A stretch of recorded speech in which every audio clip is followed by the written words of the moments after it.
We're going to get started right now. And before we actually start, we'll ask for a security announcement. Mr. Tippins, Officer Tippins. There you go.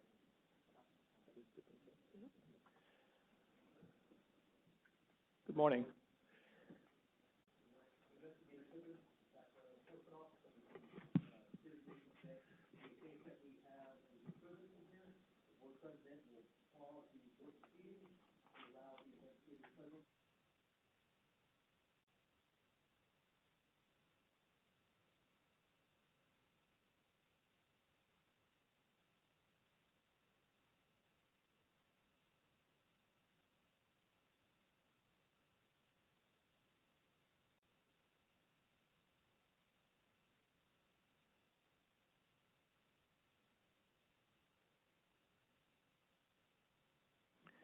Thank you, Investigator Tippins, and good morning again.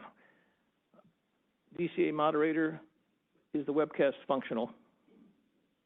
We're online and ready. Thank you, sir. Well, good morning, everyone. Thank you for joining us for this Dental Board of California meeting. I'm Dr. Alan Felsenfeld and serve as the president of the board. Today is Wednesday, November 8th, 2023. This board meeting is being held via teleconference with a disclosed in-person location available for board and public member participation. For all of those who wish to participate online, please log on to the WebEx website provided on the posted agenda for this meeting. Instructions to connect to the meeting are provided on the agenda. The preferred audio connection is via telephone conference and not the microphone and speakers on your computer. The phone number and access code will be provided as part of your connection to the meeting. During each call for comments from board members and speakers, we will ensure that all comments that can be accommodated are heard before proceeding with the agenda. This is an official business meeting of the Dental Board of California. The board welcomes public comments on any item on the agenda, and it is the board's intent to ask for public comment prior to the board taking action on any agenda item. The DCA moderator will explain the process for providing public comment shortly. For individuals participating via WebEx, when called upon, the moderator will give the individual permission to unmute themselves, and they will have 2 minutes to make public comment. The moderator will audibly announce when 30 seconds remain to conclude the public comment. After the 2 minutes have lapsed, the individual will be placed back on mute. Only one public comment per agenda item is allowed per attendee. Depending on the number of people who would like to testify on a particular agenda item, a time limit of 2 minutes may be imposed. We ask all speakers to please stay on topic and not repeat testimony already provided. If you agree with testimony already provided, please just state your name and that you are in support of any comments previously provided. I would now like to ask the DCA moderator to please explain how public comments will be taken during the meeting. We'll be displaying a public comment screen online where you will be asked to raise your hand in order to request time to make a comment. The hand button is located at the bottom of the screen for most participants. Mobile users have 3 different screens, and your hand button is only available on one of them. Dial-in users will need to dial *3 to raise a hand. If you're having trouble finding your hand button, we have a question and answer box in the lower right-hand corner of your screen where you can type the word comment and send that comment to all participants. We will call on people in the order we have requests, and as previously stated, you will be given 2 minutes to speak with a 30-second warning. Thank you, Mr. Board President. Thank you. I would like to call the meeting to order and ask the board secretary to please call the roll. Dr. Lorin. This is Dr. Lydia Lorin, board secretary. I will now call the roll. Chan. Chan here. Chan present. Felsenfeld. Felsenfeld here. Felsenfeld present. Forge. Forge here. Forge present. Tarim present. McKenzie. McKenzie here. McKenzie present. Medina. Absent. Molina. Molina here. Molina present. Olage. Olagi present. Olage present. Pacheco. Pacheco present. Pacheco present. Thakur. Thakur absent. Yes. We have quorum. Thank you, President. Dr. Lorin. What? Oh, I'm sorry. You. Oh, I'm sorry, Dr. Yu present? Yes. You Is present. present. Thank you. Thank you, Sorry, Dr. we Yu. have a, All right, we will now move on to agenda item number 2, public comment on items not on the agenda. Before we open public comment on matters not on the agenda, I would like to remind individuals making comments to not discuss pending complaints, pending licensing applications, or pending disciplinary actions that may later come before the board for a decision. Such discussions are considered ex parte communications, as they could provide information to the board members that is outside of the record in violation of the Administrative Procedure Act. Such discussions could create a conflict and lead to a board decision being challenged in Superior Court. Accordingly, if an individual makes comments on pending disciplinary matters, the individual will be interrupted. The board can, of course, receive comments regarding the board's processes in general, but it cannot receive comments on specific case circumstances where the decision is still pending. In addition, public comments should address the board as a whole and not individual members. Please be aware that public comment during this agenda item should provide information to the board members, but it is not a discussion point between the board and the public. The only action board members can take right now is to listen to comments and decide whether they want a future agenda item on the topic. Though this may seem at times like the board members are not being responsive, following these guidelines is critical to ensure that the rules of the Open Meeting Act are followed to avoid compromising the speaker's goals or the board's mission. In the interest of time, as we've done in the past, we would like to request that public comments not repeat statements made by a prior commenter. If you are in support of a statement made by a prior individual and your comments have already been made, please just state your name and association, if you wish, and your support for the previous commenter. Legislative hearings regularly use this process, and is a good way to ensure that we can hear from anybody. Are there any in-person public comments at this point? Seeing none, are there any public comments from individuals who are participating via WebEx? DCA moderator, please facilitate the lines for a public comment. We are now accepting public comment for items not on the agenda. If you'd like to make a comment, please raise a hand by tapping that hand button at the bottom of the screen. Dial-in users dial *3 to raise a hand. And everyone may type the word comment into the Q&A box in the lower right-hand corner of the screen and send that comment to all participants if they wish to request time. And I would like to remind my online board members that now is the time to have your cameras on, except for member U.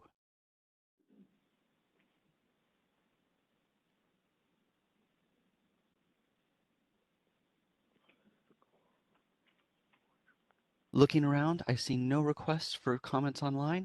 Do you wish to continue with the agenda? I do, thank you. We'll now move on to agenda item number 3, discussion and possible action on August 17th, 18th, 2023, and October 12th, 2023 board meeting minutes. There are 2 sets of minutes. We're going to take them individually. First, we'll consider the minutes of the August 17th and 18th meeting. Is there any board member discussion on these minutes? And DCA moderator, you're going to have to help us a little bit. If there is someone trying to get on, you'll have to let me know because I can't see everyone and I can't see the signs there. So are there anyone of our board members who are on WebEx at this point? I see no comments. Then I would ask for Dr. Levin. yeah, I see a typo only. Page 4,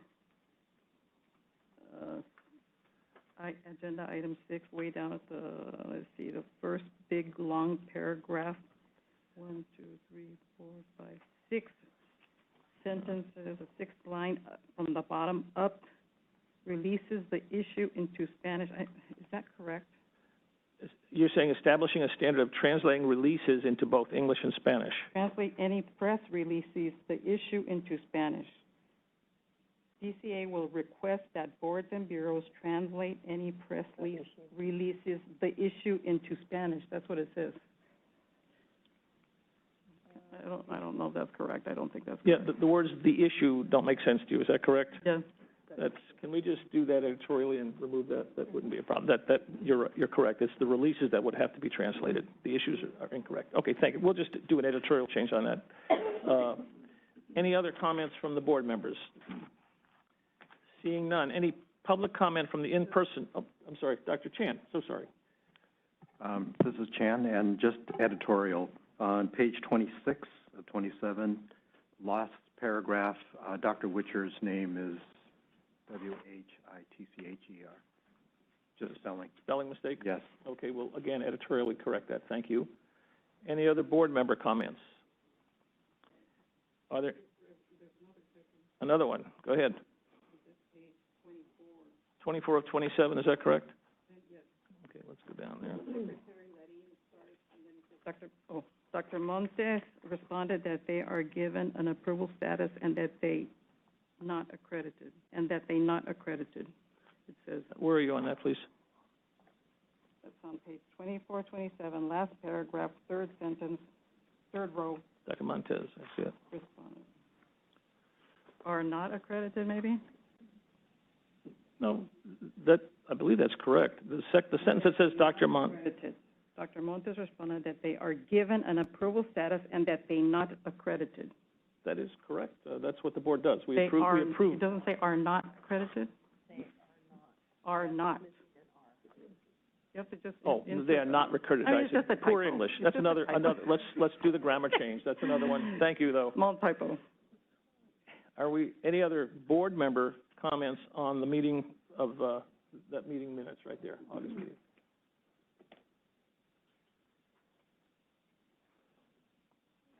Okay, how about a motion to accept the minutes as editorially corrected? Pacheco, motion to accept the minutes Thank you. as Anyone corrected. second? Dr. Chan will second that. Any further board member discussion on the motion itself? Seeing none, is there any in-person public comment on the motion to accept the minutes of the August meeting? Seeing none, DCA moderator, will you please facilitate the WebEx comments on the, as revised? I did. That was in the motion. All right, and board moderator, please facilitate public comment on the amendments and on the revised minutes of the meeting. We are open for public comment on the revised minutes. We have a motion on the floor. If you'd like to make a comment, please raise a hand by tapping that hand button at the bottom of the screen. Dial in users, dial *3 to raise a hand. And anyone may type the word comment into the Q&A box in the lower right-hand corner of the screen and send that comment to all participants if you're having trouble finding the hand button. We're going to take just a few seconds now to see if we have a request for public comment.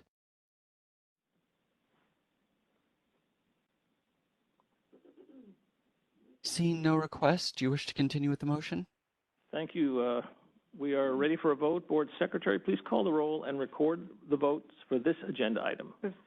The motion to approve minutes 17, from August 17th and 18th as revised. Chan? Chan, aye. Chan, I. Felsenfeld? Felsenfeld, aye. Joseph, I. Forge? Forge, aye. Forge, I. Larin, I. McKenzie? McKenzie, yes. McKenzie, I. Medina, absent. Molina? Molina, aye. Molina, I. Olage? Olagi, aye. Pacheco? Pacheco, aye. Pacheco, I. Sakur, absent. You? You, aye. You, I. Motion passes. All right, thank you, Dr. Libring. We now have before us the minutes from the October 12th meeting. Are there any board comments on the minutes of the October 12th meeting?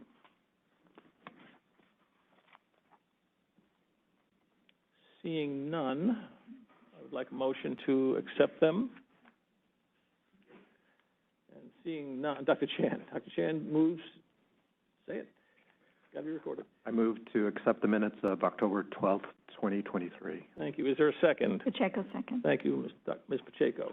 All right, is there any further board comment on the motion to accept?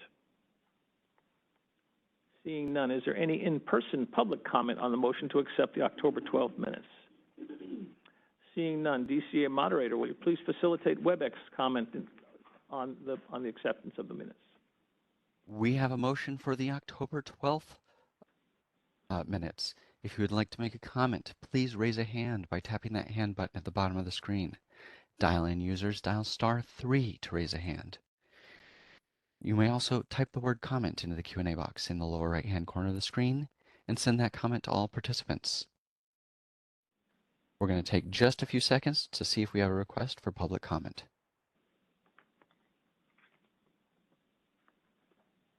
Seeing no request, do you wish to continue with the motion? Thank you, DCA moderator. Dr. Lorin, would you please call the roll and record the votes for this agenda item? Motion to adopt, October 12th minutes. Chan? Chan, aye. Chan, aye. Felsenfeld? Felsenfeld, aye. Felsenfeld, aye. Forge? Forge, aye. Forge, aye. Larin? Aye. McKenzie? McKenzie, yes. McKenzie, aye. Medina, absent. Molina? Molina, aye.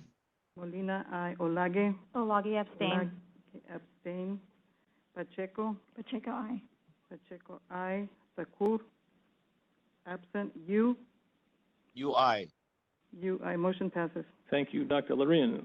We move to item number 4, and that will be the board president report. And I actually do have something to report this time. On October 9th, I attended, along with some of our fellow board members, the Diversity, Equity, and Inclusion training, which was given by DCA. It was a half-day training, and it was pretty interesting. It was a management type of person that came in and talked about the concepts of diversity, equity, and inclusion, broke us out into some small groups, and then we wrapped it up. So that was a half day.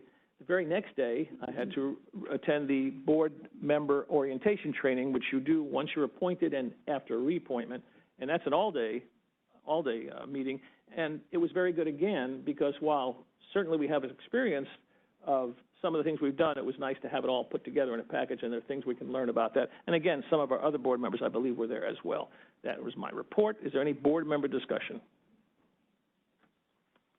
Seeing none, is there any public comment on my report?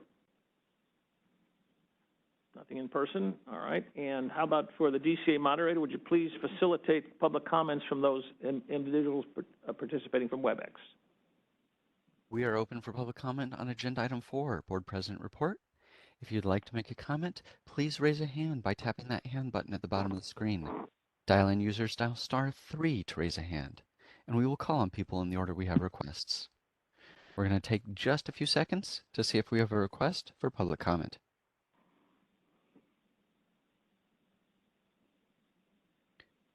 Seeing no request, do you wish to continue with the agenda? We will. Thank you. We are now agenda item number 5, the executive officer report. Dr. Montez. Good morning again, Tracy Montez, and at this time I usually introduce our staff. We've been trying to do that at each board meeting.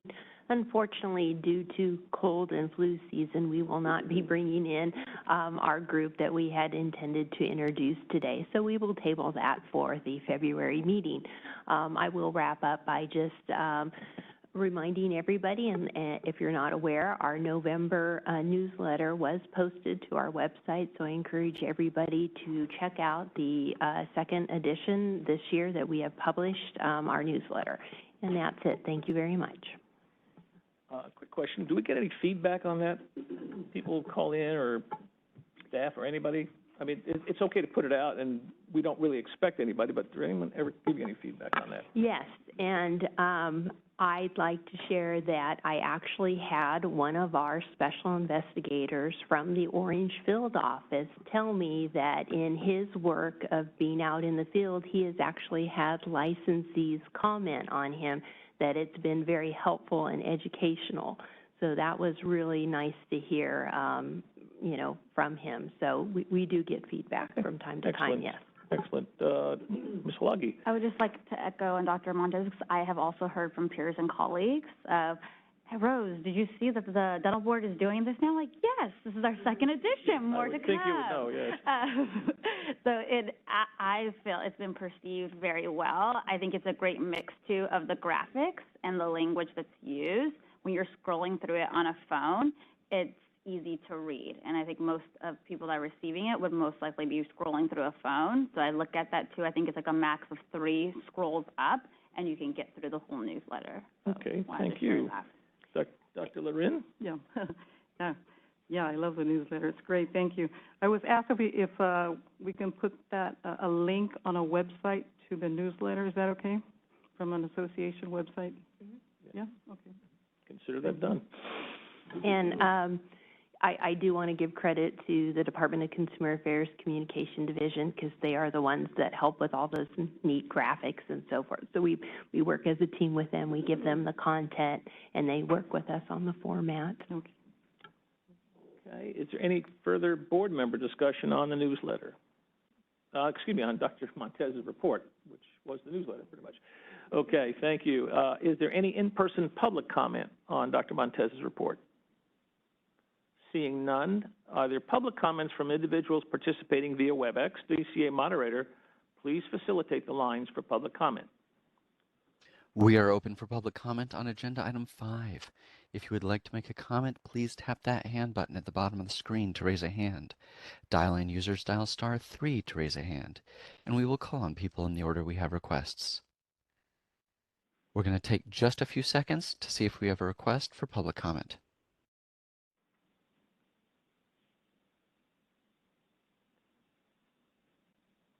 Seeing no request, you wish to continue with the agenda? Thank you, I will. We move on to agenda item number 6, which is a report on the Department of Consumer Affairs activities, which may include updates on the department's administrative services, human resources, enforcement, information technology, communications, and outreach, as well as legislative, regulatory, and policy matters. We'll ask Ms. Geer, Melissa Geer, who is the DCA Board and Bureau Relations Deputy Director, to provide this report. Good morning, Ms. Geer. Welcome to the board. Good morning. There you go. Hello, and good morning, President Felsenfeld, Vice President Pacheco, Executive Officer Montez, and members of the board. I'm Melissa Geer, a Deputy Director for Board and Bureau Relations, and I appreciate the opportunity to provide the Department of Consumer Affairs update this morning. I have several updates and reminders to share with you, starting with the Business Consumer Services Housing and Agency, or BCHS, Secretary Lourdes Castro Ramirez has been appointed as the Chief of Housing and Homelessness in the Office of Los Angeles Mayor Karen Bass, and effective November 2nd, Secretary Castro Ramirez has been, effective November 2nd. Secretary Castro Ramirez has been an extraordinary partner to DCA and the boards and bureaus and a relentless consumer protection champion. We are grateful for her leadership. We will miss her very much and wish her well in her new role. Until a new secretary is appointed by Governor Newsom, Tad Igawa, General Counsel at agency, is serving as the BCHS acting secretary. We look forward to working with Mr. Igawa during the interim. Next, training continues to be a priority for the DEI Steering Committee. In October, 138 DCA leaders and 26 board members completed DEI Human-Centered Approach training provided by University of Massachusetts consultant Dr. Bernard Gibson. On November 7th, 2023, University of Massachusetts, or UMass consultant Christopher Veal provided a virtual training entitled DEI Dialogue for Leaders to DCA managers, supervisors, and leadership. The training included example language and tools, discussed physiological safety and how it impacts these conversations, and interactive discussions around challenges leaders are facing. DCA encouraged all executive officers and their management teams to attend. DCA continues to support DCA boards and bureaus in expanding culturally competent communications and promotes the importance of meeting the needs of all California consumers, licensees, and applicants. DCA's Deputy Director of Communications recently met with the Consulate of Mexico in San Francisco to share information and resources about DCA, as well as hear about areas of interest to the consulate. As a result of the meeting, DCA offered partnership for future in-person and online events and to share available consumer resources. The DEI Steering Committee is pleased to highlight the work of the Board of Vocational Nursing and Psychiatric Technicians. DCA's Tribal Liaison and DCA's DEI Steering Committee Chair, Johanna Lamar, recently introduced the Executive Officer of the Board for Vocational Nursing and Psychiatric Technicians to Britta Guerrero, Executive Officer of the Sacramento Native American Health Clinic. The meeting was to discuss the possibility of tribal health clinics serving as locations for vocational nursing students needing to obtain clinical hours required for licensure. Participants also discussed strategies to encourage members of California's tribal communities to consider becoming a healthcare provider. Future discussions to include consortiums of tribal health providers, Consortium for Urban Indian Health, and the California Rural Indian Health Board are in the planning stages. The DEI Steering Committee would like to continue to learn about and showcase the DEI activities of DCA's boards and bureaus. If your board has DEI efforts to share, please send them to the DCA Board and Bureau Relations team. In addition, the DCA boards and bureaus may conduct entirely remote public meetings without notice locations accessible to the public through December 31st, 2023, so long as the public is able to participate in the meeting remotely. Commencing on January 1st, 2024, 4 meeting options will be available pursuant to the Bagley-Keene Open Meeting Act. Option 1, traditional single location option. This is a meeting where the majority of members are gathered at one publicly noticed and accessible location.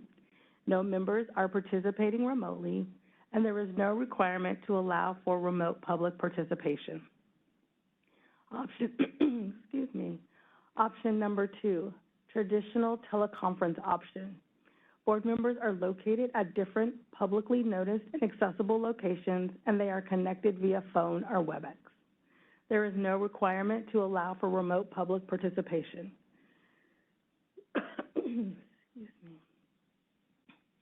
Option 3, new teleconference option. A majority of board members are gathered at one publicly noticed and accessible location. The extra board members above a majority can participate remotely from private, non-public sites, and the meeting must allow for remote public participation. And finally, option number 4, the new advisory body teleconference option. All members of an advisory body can participate remotely from private, non-public meeting sites. The meeting must have at least one publicly noticed and accessible location where at least one board bureau staff member is present and where the public can participate in the meeting. Additionally, the meeting must allow for remote public access. DCA encourages boards to work closely with their board councils to ensure compliance with the Open Meeting Act. Any concerns or questions, please let us know. Furthermore, please keep the following reminders in mind as you begin to prepare to close out this year and look ahead to 2024. First, as we approach the final months of this year, there are 2 DCA-wide mandatory training that if you haven't already completed, we ask that you do so immediately. This includes sexual harassment prevention training and information security awareness. All DCA employees and appointees, including board and advisory council members, will need to complete the sexual harassment prevention training by December 31st, 2023. Additionally, board members with an assigned DCA email are required to complete the Information Security Awareness Fundamentals training. This training addresses your role of protecting DCA data and information. The training is online and required every year. Both the Sexual Harassment Prevention Training and Information Security Awareness Training are available in the department's learning management system. If board members need assistance accessing LMS and these trainings, please contact Board and Bureau Relations. Second, with the recent signing of SB 447 by Governor Newsom, California's travel restrictions to states that have adopted discriminatory anti-LGBTQ+ laws immediately ended. California's restricted states travel list was eliminated and replaced with a new public awareness project that will consult with community leaders to promote California's values of acceptance and inclusion of the LGBTQ+ community across the country. Over the past year, several out-of-state trips requested by boards were not authorized because the travel was to a state on the restricted travel list. Now, out-of-state travel to all states is permitted if the trip is critical to the functions and needs of the board. Out-of-state travel requests must still follow the established process for review and approval by DCA, agency, and the governor's office. For questions, please reach out to your executive officer or board and bureau relations. Third, in partnership with DCA members, DCA will continue its tradition of generosity and caring for our communities. This year, Ours Promise Giving at Work campaign officially kicked off on October 5th and runs through December 31st. Leading our efforts this year are DCA's co-chairs, Monica Vargas, Deputy Director of Communications, and Yvonne Durantes, Assistant Deputy Director of Board and Bureau Relations. This annual campaign gives state employees, including board members, an opportunity to support nonprofits through a one-time donation or payroll deduction. These contributions make a positive impact by providing vital resources to these experiencing poverty, homelessness, food insecurity, and other support to causes such as veterans, animals, the environment, and more. We hope you will join the state's campaign and contribute to a nonprofit or nonprofits of your choice. For additional information, you may contact Yvonne Durantes with Board and Bureau Relations. Fourth, on November 14th, 2023, board members and staff will have another opportunity to come together and give back. DCA will host the second annual turkey drive with donations benefiting Joey's Food Locker, a community food bank located in Natomas, near DCA headquarters in Sacramento. Donations of frozen turkeys will be accepted. Minor technical difficulty. I think I lost power. In any case, I will keep going. So we have the turkey drive, the 14th of November. Turkeys will be accepted here at DCA headquarters, and there are 2 other locations, and don't remember those at the top of my head, but I will forward those so that you will have those if you are located in those areas to drop your turkeys off. And our last update is a reminder of the BBR newsletter that went out. So if you have not seen that, please take a look at our BBR newsletter. And with that, that concludes my update, and I apologize for the technical difficulties. Very complete report. Good thing the power went off at the end. Yeah. All right, thank you, Ms. Geer, for the information. Are there any board member comments about the report? Dr. Chan. Good morning. Good morning. You should see our newsletter. Just a comment on the diversity, equity, and inclusion session. I was also in attendance in there. And just to give some background, I've been involved with different arenas, and more recently with the American Dental Association, and then with my hospital district also. The solid session that presented the DEI is following Governor Newsom's thrust to try and inculcate that into structural institutions. In that first session, it calibrated what the language means, what the words mean, which is a beginning. It also looked at some of the structural ways that some of the agencies and boards can start integrating that. But there's a lot of work. You're talking about human behavior that needs to shift to see a bigger picture of what California is. Thank you. All right, thank you, Dr. Chan. Any other board member comment on Ms. Geer's report? Seeing none, is there any public comment from in-person public commenters? Seeing none, are there public comments from individuals participating via the WebEx? And DCA moderator, please facilitate the lines for public comment. We are open for public comment on agenda item 6. If you'd like to make a comment online, please raise a hand by tapping that hand button at the bottom of the screen. Dial-in users dial *3 to raise a hand. And you may also type the word comment into the Q&A box in the lower right-hand corner of the screen if you are having trouble finding that hand button. We're going to take just a couple of seconds to see if we have a request for public comment.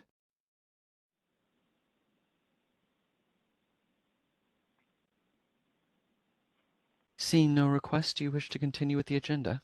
We do. Ms. Geer, thank you so much. Are you just right across the street here somewhere, or do you have to come from further away to get here? I'm headquartered across the street. Okay. Well, have a nice walk back. Thank you very much for joining us. We are now up to agenda item number 7, which is the report on the Dental Hygiene Board of California, their activities. And Mr. Anthony Lum, no stranger to our board, Executive Officer of the Dental Hygiene Board. Please let us know what's going on, Mr. Lum. Will do. Thank you, President Felsenfeld. Good morning, President Felsenfeld, Executive Officer Montez, board members, and staff. I'm Anthony Lum, the Executive Officer of the Dental Hygiene Board, here to give you a review of our recent activities. My President, Dr. Carmen Dones, sends her apologies for not being here at the meeting, had a prior commitment, so she couldn't come up from the LA area. So since my last report, I believe it's in May, we've been extremely busy with the following items. I'm glad to say our big 2023 activity was our sunset review, and with our bill being signed in October, we can slam that door shut and don't have to worry about it. Thank you. The board sunset bill, AB 1257, was approved by the legislature and signed by the governor in October. The main components of the bill does the following effective January 1st, 2024. It extends our existence until January 1st, 2028, so we don't have to worry about it until that time. Thank you. Eliminates the clinical examination requirement for California graduates who apply for the dental hygiene license within 3 years of the graduation date. Applicants from out of state or those California graduates who apply after 3 years from graduation must complete an approved clinical exam to apply for the license. Now, those individuals, California graduates who do apply within the 3 years from graduation, again, don't have to take the clinical exam. However, they still need to complete the national boards and the California Law and Ethics exam. Another item is that it adds the basic life support course to the list of licensure requirements in the law. It was understood that most students had this certification already. However, it wasn't stated in our law, so we added that in. So that way it's nice and clear for everybody to understand that they have to have that certification in order to qualify for the license. It also increased the maximum ceiling of our continuing education units that the board may require to renew the license from 7.5 units to 10 if it's needed in the future. I know we're going to get phone calls from me saying this, but everybody's going to ask, is it 10 now? Is it 10 now? No, it's still 7.5, but we have room now to increase if we need to. The next item, and this is going on for this year, is our strategic planning. The board's initiated and completed its strategic planning procedural meeting in June to lay the groundwork and prepare for the actual strat plan meeting scheduled for early 2024. We're looking at probably towards the end of February of 2024 for our actual strategic planning meeting. This time between meetings will allow analysis of the data from the strategic plan surveys and interviews with stakeholders to be compiled and presented at the 2024 meeting. The next item is regulations. We've been really busy with those, as you have too, I see. We continue to work on promulgating our regulations and identify the need to revise existing regulatory sections as needed. We have several packages moving through the regulatory process consisting of departmental and agency reviews prior to moving forward to the Office of Administrative Law. A few topics we're addressing at the current time are temporary licensure for military personnel. I gotta rewrite my own handwriting here. The process to cite and fine or place dental hygiene educational programs found out of compliance of the law on probation, and inspection parameters for mobile dental hygiene clinics and portable dental equipment owned by registered dental hygienists and alternative practice, or RDHAPs. We've also worked closely in conjunction with your staff to move dental hygiene regulations that are currently in the Dental Practice Act under your purview into our sections of the California Code of Regulations, since the Dental Board no longer oversees dental hygienists. This is being done using Section 100 changes through the Office of Administrative Law to renumber the regulatory sections to coincide with our law sections.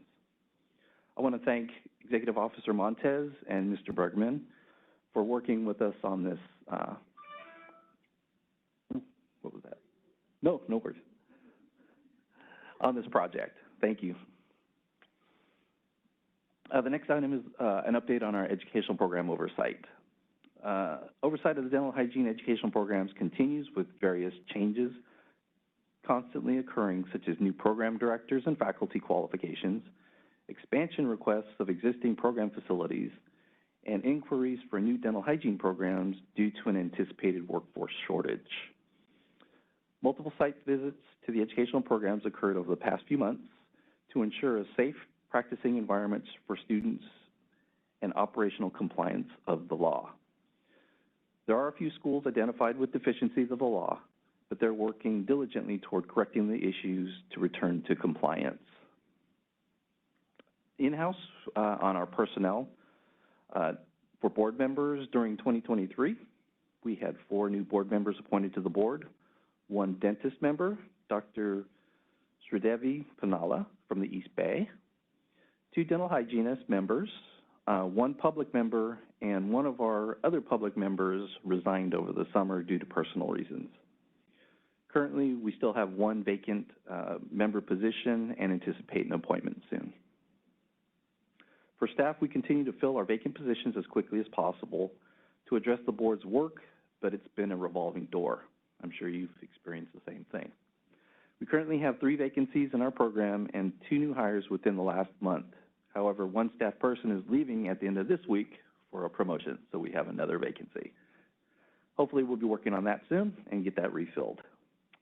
So that concludes my report, and I want to thank you for the opportunity to share our activities with you. Any questions? All right, thank you, Mr. Lum. Any board member questions? Ms. Alagi, and then Dr. Levin.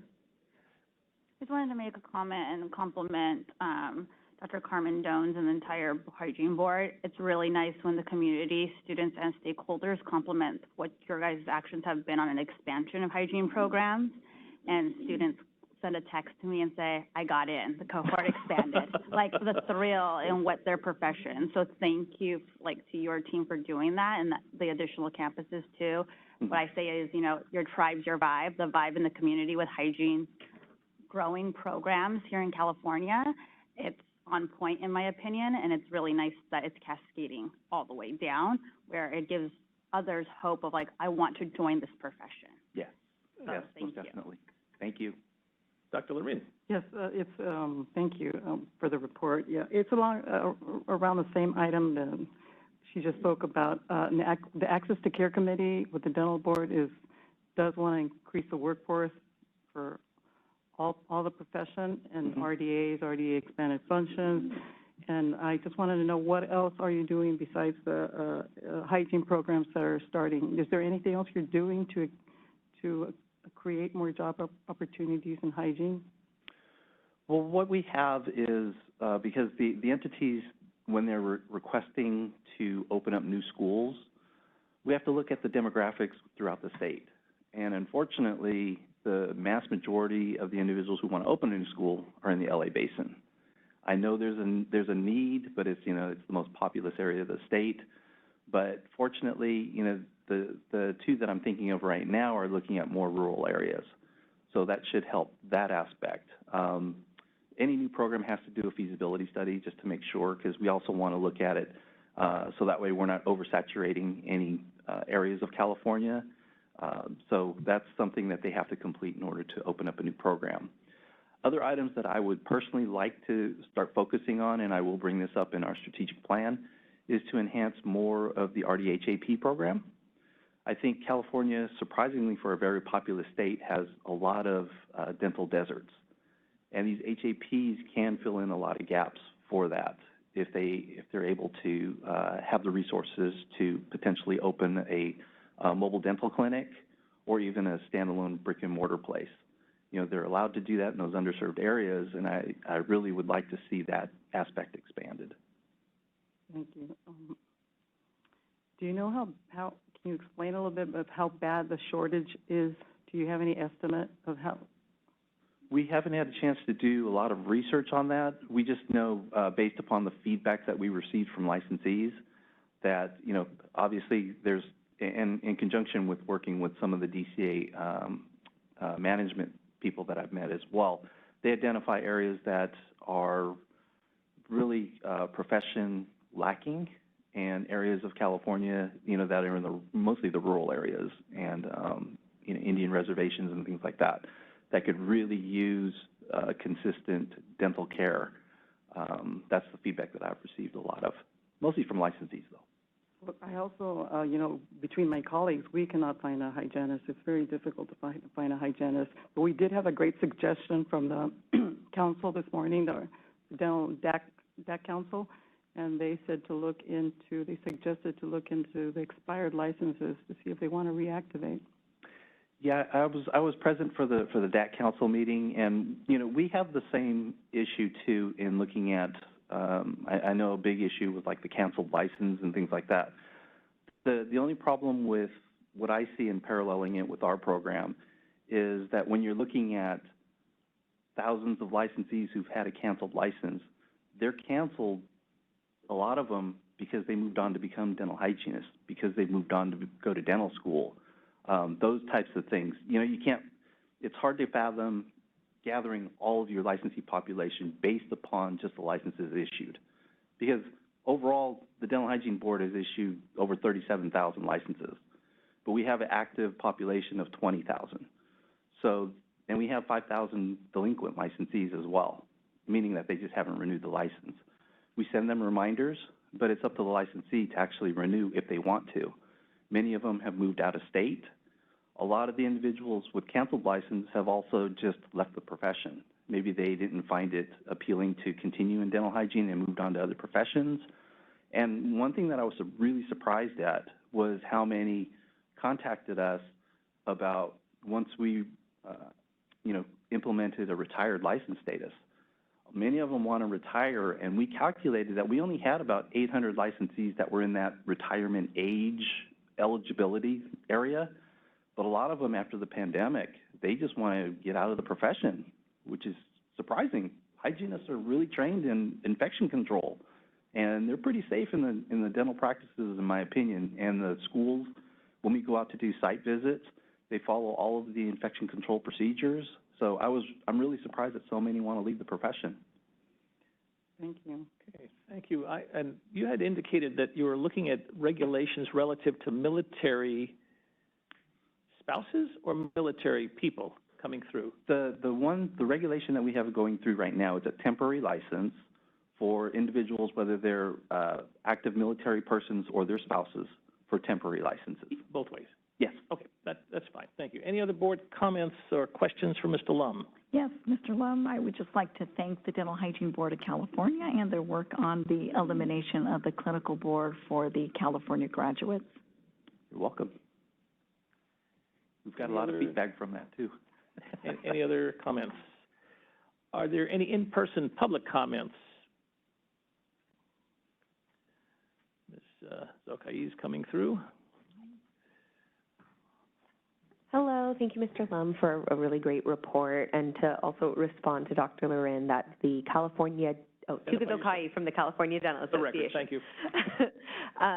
That the California Dental Association is working on a survey to all California dental hygiene programs to learn more about capacity, wait lists, graduation, areas of practice, and additional feedback. So we are also investigating how we can quantify the dental hygiene shortage experiences that many are facing, and are working closely with the Dental Hygiene Board of California to also report what we find.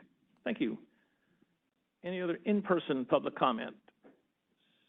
Seeing none, are there public comments from individuals participating via the WebEx? DCA moderator, please facilitate the lines for public comment.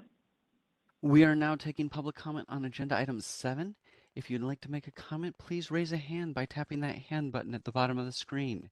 Dial-in users, please dial *3 to raise a hand, and we will call on people in the order we have requests.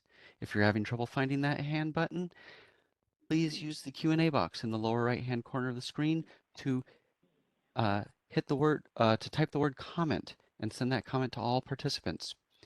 And we have somebody who wrote that they would like to comment on a future agenda item. We ask you to wait for that agenda item to come up. You will be given an opportunity at the end of that specific agenda item, and cameras are turned off for attendees.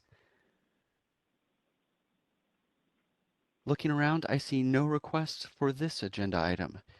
Okay, sir. Thank you. We'll move on. Dr. Lum, Ms. Lum, thank you very much. We appreciate your report.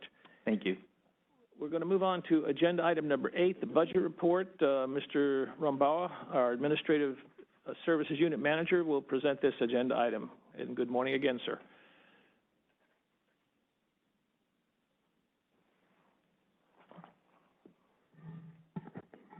Good morning, board members. Wilbert Rumbaugh, Administrative Services Manager. I'll be providing the budget report this morning. This information can be referenced on pages 49 to 53 of your meeting materials. The board collected approximately, the board ended 22-23 with just over $17.6 million in reserve balance. You'll also see that there is 10.6 months in reserve. The months in reserve is the amount of time the board can continue normal operations without any new incoming revenues. A healthy program is considered to have at least 6 to 12 months in revenue. I'm going to be focusing mostly on the fund condition, which is located on page 53.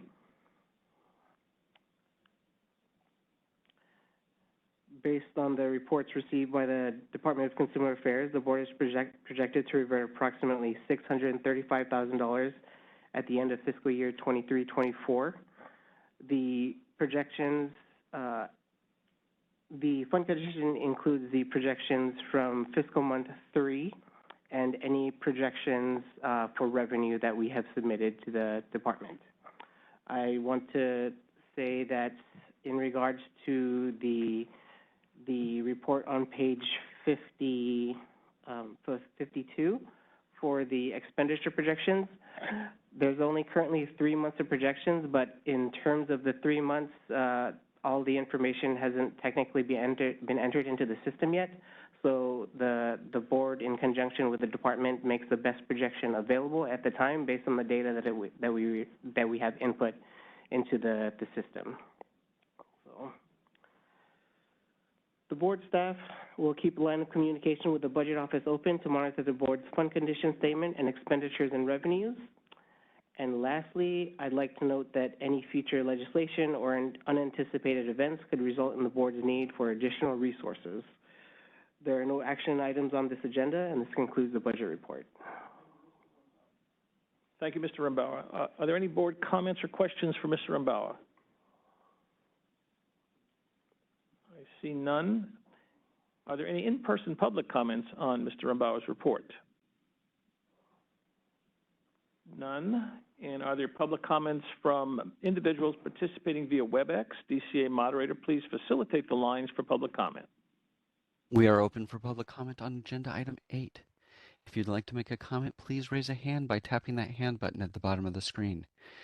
Dial-in users will need to dial *3 to raise their hand. And anyone may type the word comment into the Q&A box in the lower right-hand corner of the screen and send that comment to all participants. We're going to take just a few seconds to see if we have a request for public comment.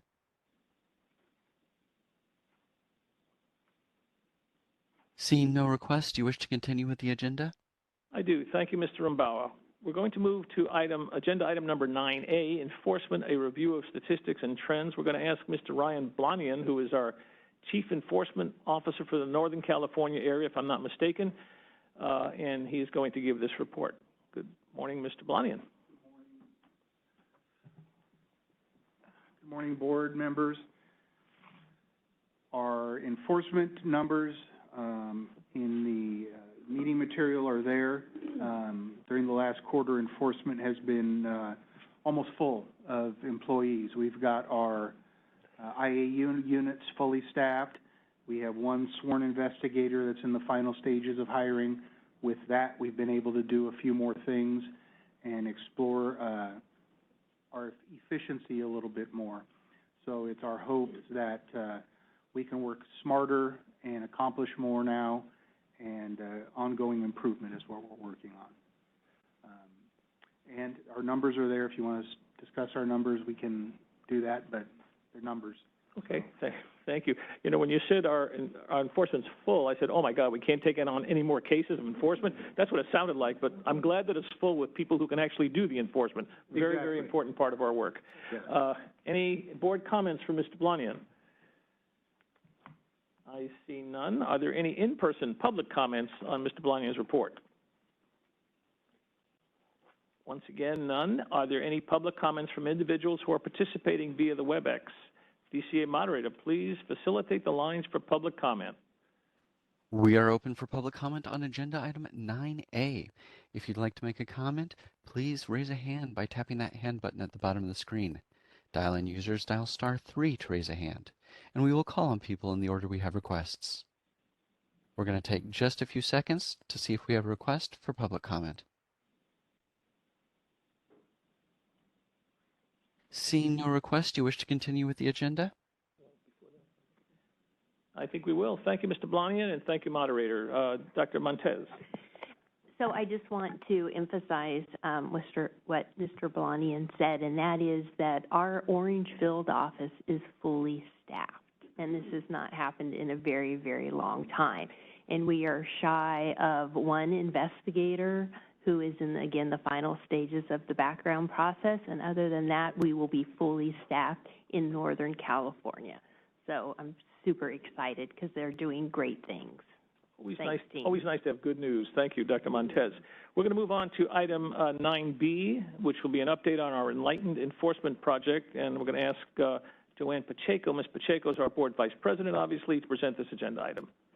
So the background for the update on Enlightened Enforcement Project: in 2023, the Dental Board California reestablished the Enforcement Committee.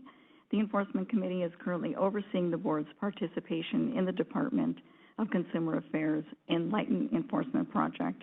The board volunteered to be the first board to participate in the project and was selected to pilot it. There has been much going on, and over Microsoft Teams, the Enlightened Enforcement Project has held numerous demonstrations. The board's Complaint and Compliance Unit demonstrated the compliant intake process. The Enforcement Division presented various investigative and inspective activities, and the Discipline Coordination Unit illustrated steps taken in the formal disciplinary processes. Board staff, IT, SMEs, and Organizational Improvement Office all participated to collaborate and make suggestions to improve processes. The board staff estimated the project would conclude by November 2023, but due to the complex processes needing to be documented and SME availability, it has been extended to early 2024 with a report to be reported at that time. And no action is necessary. Thank you. Are there any board comments on the report? Seeing none, are there in-person public comments? Seeing none, are there any public comments from individuals participating via the WebEx? DCA moderator, please facilitate the lines for public comment. We are accepting public comment on 9B as in Bravo. If you'd like to make a comment, please raise a hand by tapping that hand button at the bottom of the screen. Dial-in users dial *3 to raise a hand. And you may also type the word comment into the Q&A box in the lower right-hand corner of the screen if you're having trouble finding the hand button. We're going to take just a couple of seconds to see if we have a request for public comment. Seeing no request, do you wish to continue with the agenda? We do. Thank you, and thank you, Ms. Pacheco. We're going to move on to item number 10A, which will be a report on the diversion program statistics, and this will be by Dr. Montez. Good morning again, Tracy Montez, and I'm covering this item for Christy Bell, our Assistant Executive Officer, who is back at the office providing coverage. And the material is presented in, page 63, and it is simply our typical update on diversion program report and statistics. Nothing of great interest or difference to report. Again, it's merely an update for you as we conclude this year. There's no action requested. These statistics, as usual, are provided from Maximus, our vendor that works with us on the diversion program. Happy to answer any questions you may have. See Dr. Chan. Periodically over the years, we had testimony from the chair of the diversion committee, and the testimony is very compelling. It gives a face to these numbers, and it also helps to understand why we do what we do with this and why it justifies why we do. I'd like to encourage to consider that again, having that testimony. Thank you. Any other board comments on the diversion report? Seeing none, are there any in-person public comments on the diversion report? I see none. Are there public comments from the individuals who are participating via the WebEx? DCA moderator, please facilitate the lines for public comment. We are open for public comment on 10A. If you would like to make a comment, please raise a hand by tapping that hand button at the bottom of the screen. Dial-in users dial *3 to raise a hand, and we will call on people in the order we have requests. We're going to take just a few seconds to see if we have a request for public comment.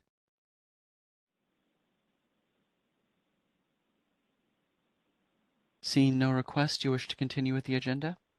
Yes, thank you. We will. Agenda item 10B, the Controlled Substance Utilization Review and Evaluation System, the CURES report. Mr. Blanian, are you going to come by and let us know what's going on with that, please?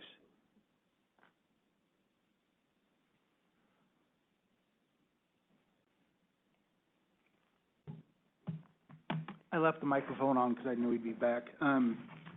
CURES report is attached. I was just reviewing it. Things are pretty consistent, and there has really not been a whole lot of movement on prescription drugs or the CURES system in the last little bit, so it's very consistent. A little bit, maybe years? I would say when I first started with the board, it was pretty hopping.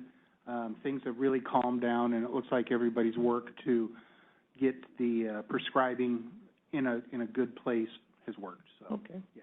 Thank you. Are there any board member comments or questions on the CURES report? Seeing none, are there any in-person public comments on the CURES report? Seeing none, are there any public comments from individuals who are participating via WebEx? DCA moderate, please facilitate the lines for public comment. This time we are taking comment on 10B. If you would like to make a comment, please raise a hand by tapping that hand button at the bottom of the screen. Dial-in users dial *3 to raise a hand, and we will call on people in the order we have requests. We're going to take just a few seconds to see if we have a request for public comment.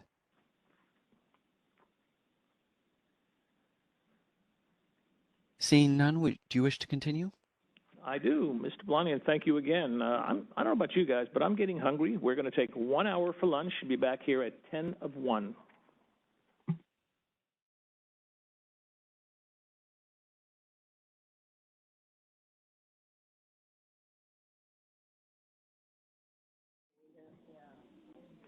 Okay, let's bring it back, and we're a couple of minutes late, but I think we'll make it up later on.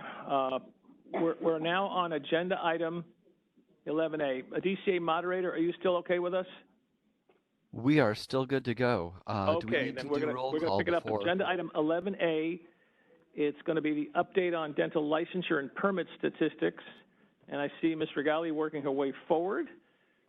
So we'll wait for her, and then we'll go from there. Do we need a roll call back to order? Say that again, sir? Do we need a roll call to resume we're fine. order? We're fine. We took a break. Everyone's... Dr. Yu is here? Dr. Forge, Dr. Yu, and Dr. Molina, was it? Are they on board? Yes, I'm here. This is Dr. Okay. Forge. I see you there, Dr. Forge. And Dr. Yu is there. Okay, we're good. No, we're good. We don't need a roll call. We just adjourned, recessed for lunch. Okay, so Ms. Regali, number 11A, dental licensure and statistics. Permit.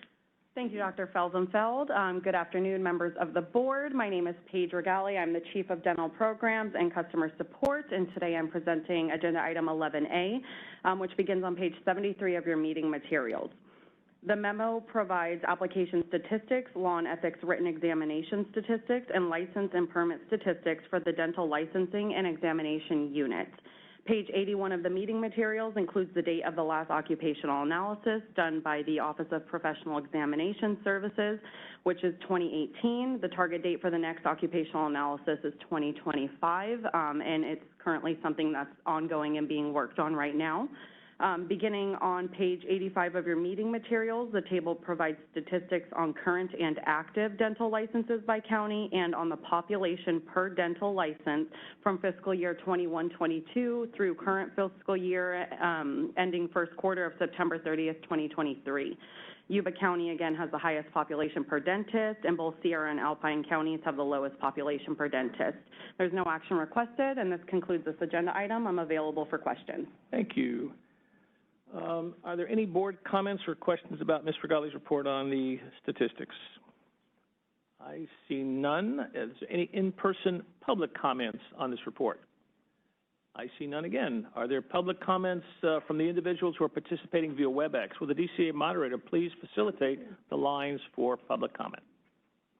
We are now accepting public comment on 11A.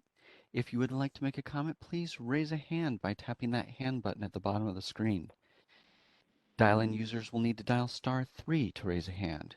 And as a reminder to you mobile device users, you have 3 different screens and only one of them will display a hand button. If anyone's having trouble finding the hand button, you may type the word comment into the Q&A box in the lower right-hand corner of the screen and send that comment to all participants. We're going to take just a few seconds to see if we have a request for public comment.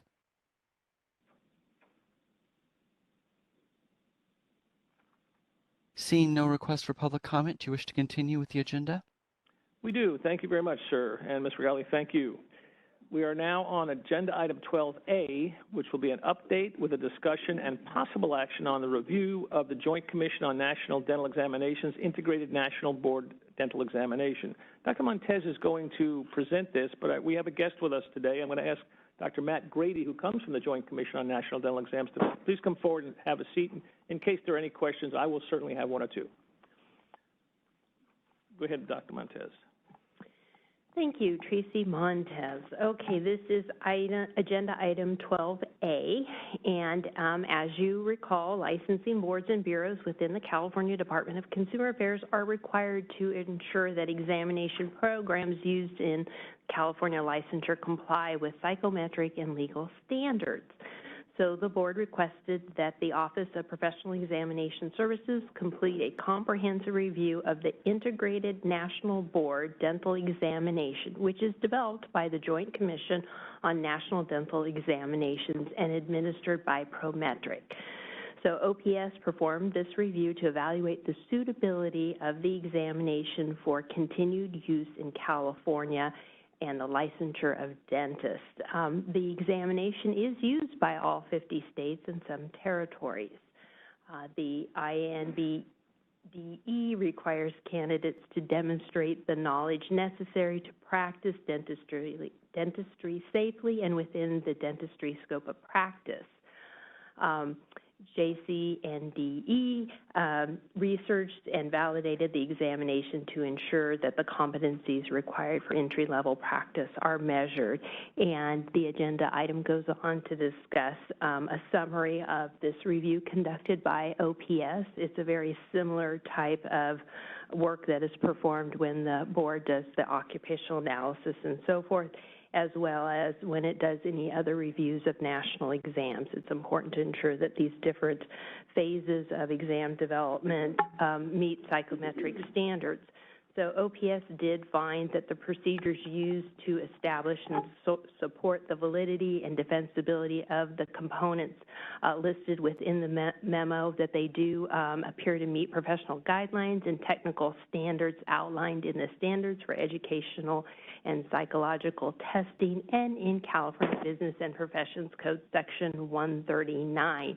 And for those of you who are not familiar, the standards, as we refer to them, are those important guidelines that are used to ensure that an exam is valid and legally defensible. And so they guide the work that is done in the field of testing. And then Business and Professions Code Section 139, you heard me earlier in the council meeting. This is really built from the standards to ensure that California boards and bureaus adhere to these psychometric standards. So they performed the work, again, working with subject matter experts. OPS collaborated with the Commission, and we very much appreciate that. The final component of this study was looking at a linkage in terms of identifying whether or not the knowledge that is measured on this examination taps into the knowledge that is required of California dentists at entry level. And they found that, yes, it does measure knowledge, but there are some things such as laws and ethical guidelines that are not measured. And so given the findings, OPS continues to support the board's use of the INBDE in addition to the ADEX and the licensing and ethics examination for licensure in California. And board staff does concur with OPS's recommendation and support the continued use of this examination for licensure in dentistry. And with that, I'm happy to answer any questions. And if I can't, I will defer to Dr. Grady. Dr. Chan.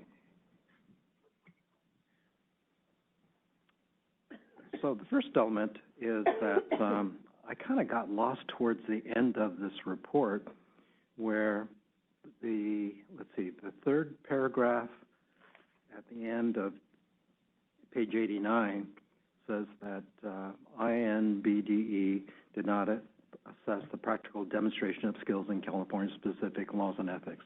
I get that. And as a preamble to that, there are three elements. It's the knowledge base, it's the clinical performance, and then it's California law and ethics. So at first I didn't see what is LEX because it's not defined anywhere in there. Now you explain what that is. It's licensure ethics exam. But then on the last paragraph, it says that even though INBDE did not possess the practical demonstration, then it says we accept them. But do you accept it as only that portion of the triumvirate, meaning those three things? But it makes it sound like it's accepting the whole shebang, the performance, it sounds like it's contradicting itself in there. I understand it now, but it's just the way that it's framed in there, so. Yes, and I want to apologize to LEX. I should have defined that acronym. It's actually the Law and Ethics Examination. And so really what, and I should point out too that the full report is on the website in the attachment. It was also part of the Sunset materials. And so what OPS is essentially saying is that this is a knowledge-based test, although the assumption is if you can perform the task that underlies the work, that you then have that knowledge base. So again, it's not a practical per se or clinical, but it is primarily a knowledge base. You can correct me if I'm wrong, but that is still suitable given the context of the direction that the board's gone with using a national exam. And then of course, national exams don't test California-specific health codes, laws, ethics, and things like that, which is why you have the supplemental. Okay, just from my understanding, and I'll ask my next question here, or a comment, there are three things you need to get licensed: the knowledge base, the clinical base, and law and ethics. Right. This is going to take the place of the two-part national boards that we used to take back in the day, and it's going to be a one-part. And what we're trying to do here is get it to be accepted in lieu of those two. It's not changing Correct. Anything else. All right? Correct. So just to be clear. May I clarify real quick? Yes. It's the continued use. So the board uses this, and it's to continue using it. So nothing has changed to significantly cause any concerns with the use of it, the continued use. Do you want to comment, Dr. Grady? It sounds like it's a new format of how to do the same thing you did in two tests you're doing in one. Is that relatively correct? Exactly. Turn your microphone on, please, and then we can. Yes, exactly. The INBDE integrates the knowledge of basic biomedical sciences and assesses it in a way that focuses on clinical relevance. And so it is that merging of what was National Boards Part 1 and Part 2. Okay. And it is my understanding that the Part 1 and Part 2 were universal across all of the dental schools in the country. The kids have to take that as they get out as part of their graduation. And this is now going to be what they have to take so they can graduate as well. Is that correct? Correct, yes. When is this exam going into place? Is it there now or starting now, or? It is there now, yes. It launched in August of 2020. Oh, so it is going on. So the seniors who are getting out now from the dental schools have already taken this? Yes, that is correct. Perfect.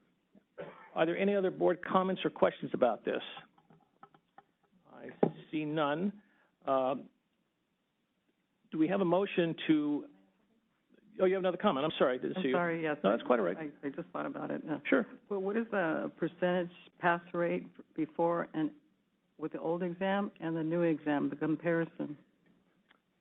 Please, thank you. Yes, what we've seen so far with the IMBDE is that for candidates who were educated in CODA-accredited education programs, the pass rate is approximately 99%. It's quite high.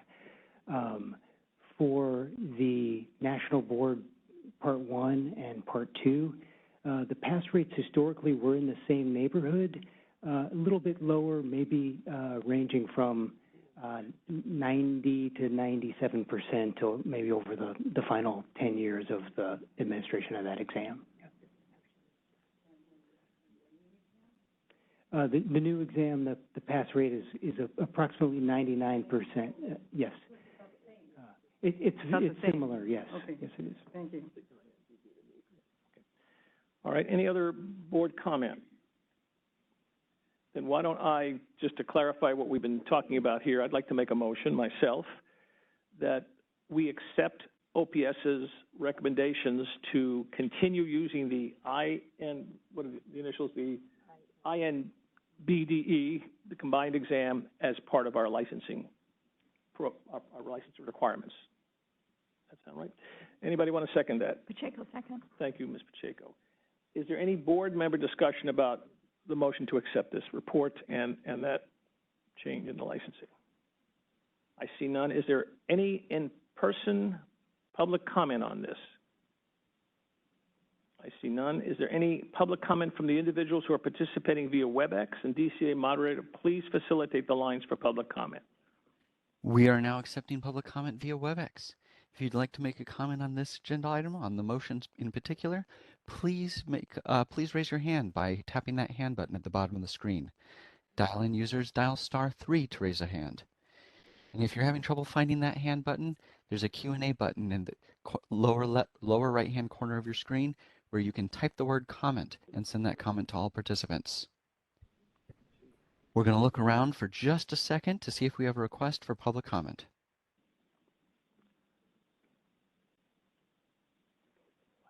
Seeing no requests, you wish to continue with the motion?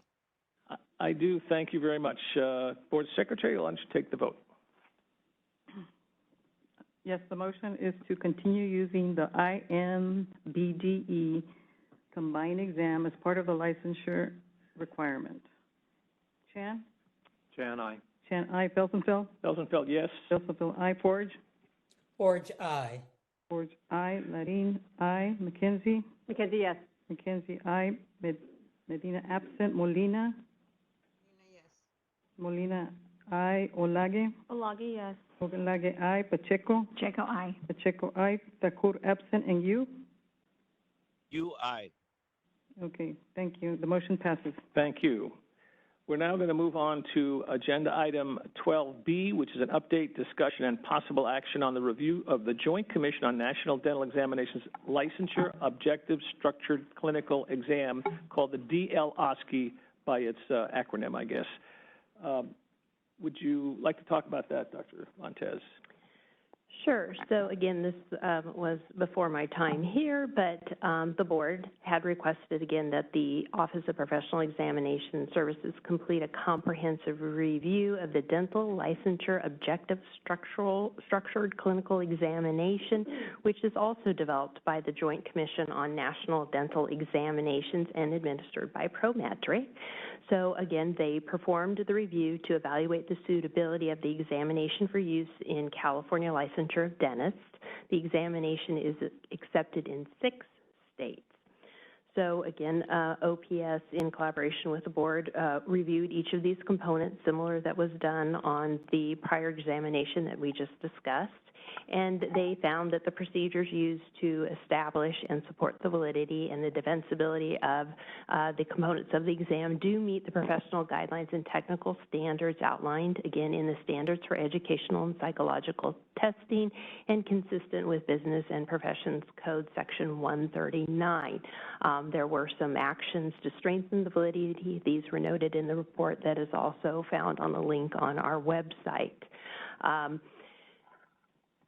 They did perform another linkage study as well, and the study indicated that the content of the Dulosky adequately assesses the clinical skills required for competent entry-level practice of dentists in California.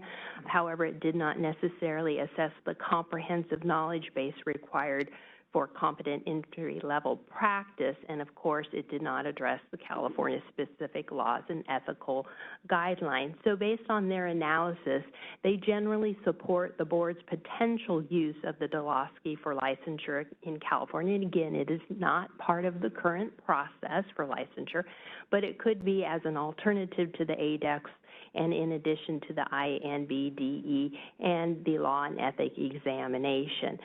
So the board staff at this time don't necessarily recommend adding an additional exam, but is certainly open to looking at the pathways and which will meet the assessment as we talked about earlier in terms of the knowledge, the performance, and the law and ethics. And with that, I will conclude my presentation.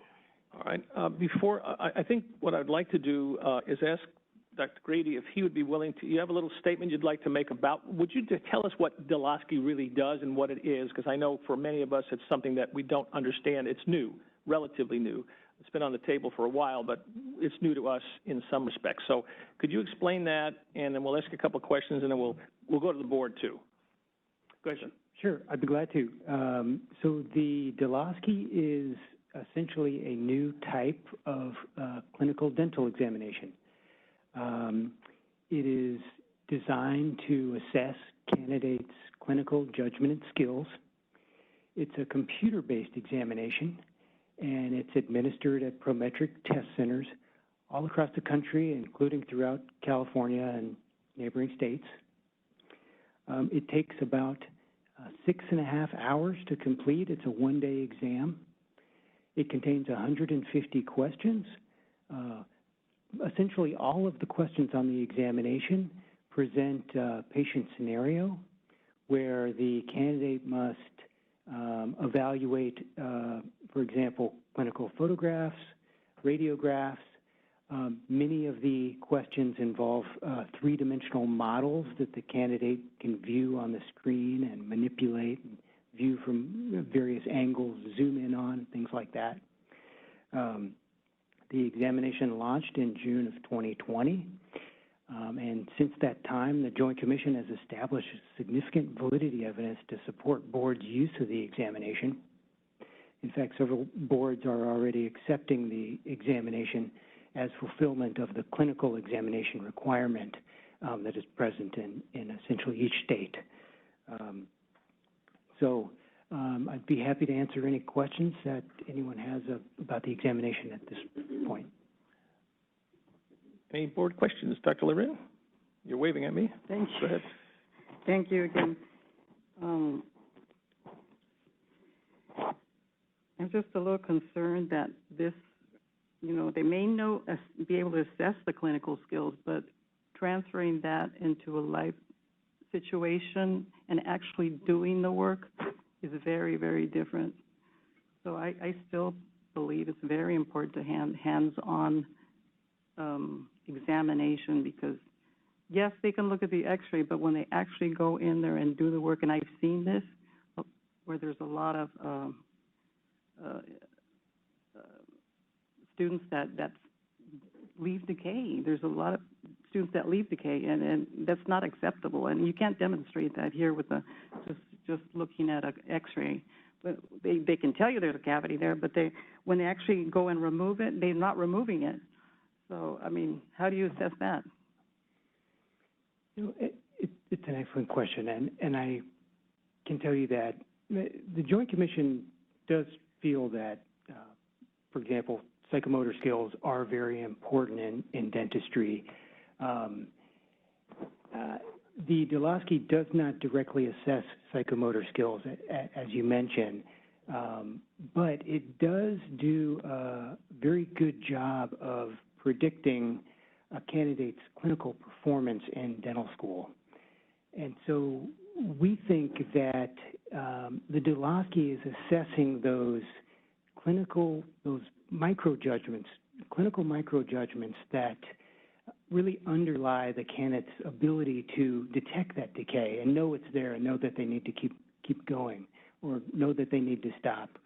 And I think that's why we've seen that the Dulosky is able to predict how a student does in the clinic. So we feel that it can be used to really identify those students who just don't have the judgment to know when to stop. When you did your research for the exam, did you actually compare the examination and then try to apply it to an exam, an actual psychometric exam? Did you, when you were doing the research? Our research involved, so we had a number of students who took the Dulosky, and then we also had their course grades in the clinical courses in the third year of dental school, and we looked at the correlation between those two, and we found a strong positive correlation.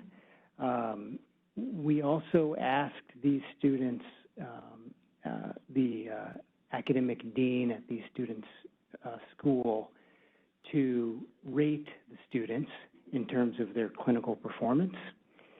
We asked the dean to essentially categorize the students into 3 different categories: the top 20% of clinical performers, the bottom 20%, and then the middle 60%. And we compared how those 3 groups performed on the exam. We found that the students who were rated by their dean as being in the top 20% performed much better on the examination than the students who were in the bottom 20% of the exam. The difference was actually very large. It was 1.28 standard deviations, which in statistics we think of as just a huge difference. So that's kind of the research that I was referring to. Okay, so you're saying that the final result is tied into the dean's report and the grades? Is that what you're saying? Yes, yes. Okay. Thank you very much. Okay, Dr. Labyrinth, is there any other board comments or questions about this? Was it someone up there? I can't see if anyone's up there. Dr. Molina, go ahead. Dr. Molina. Yes, please, Dr. Molina, go ahead. Yes, so I was wondering,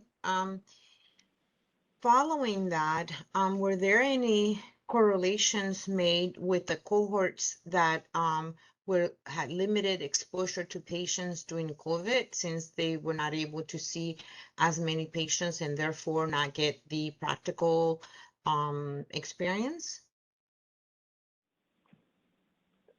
I think our study, the candidates who were participated in our study would have really made it through their clinical training prior to COVID. The study was conducted in the summer of 2020.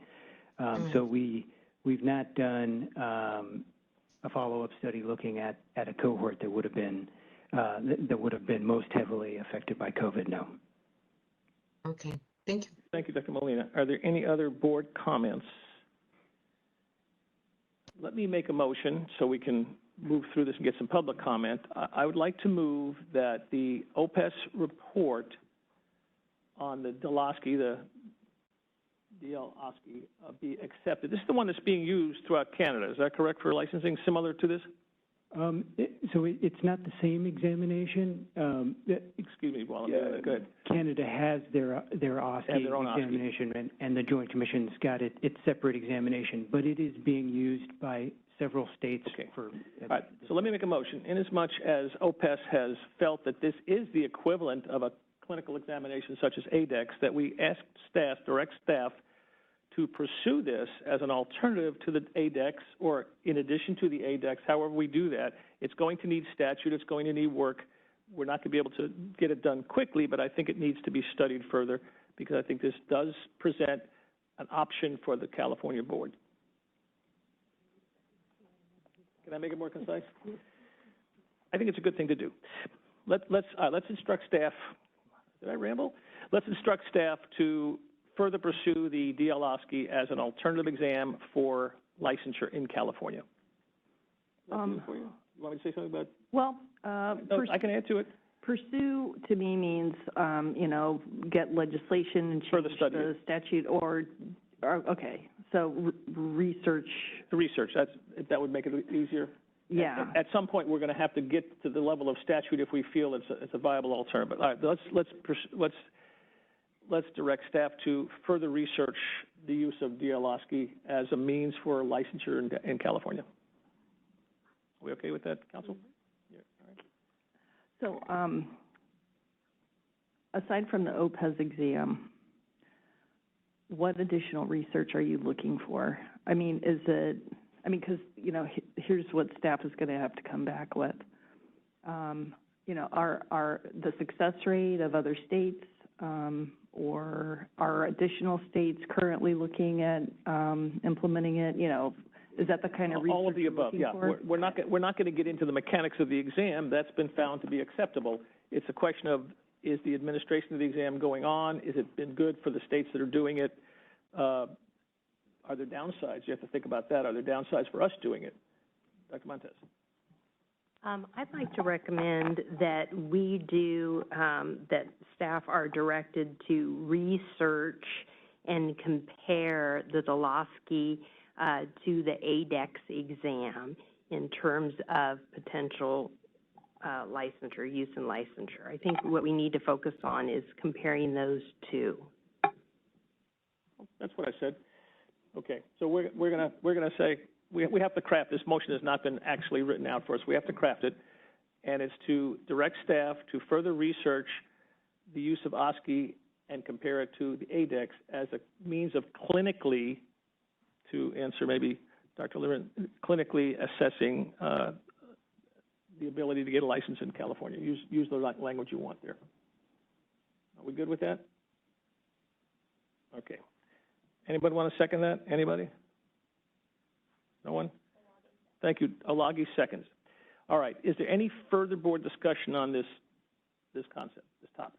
Go ahead, Dr. Chan.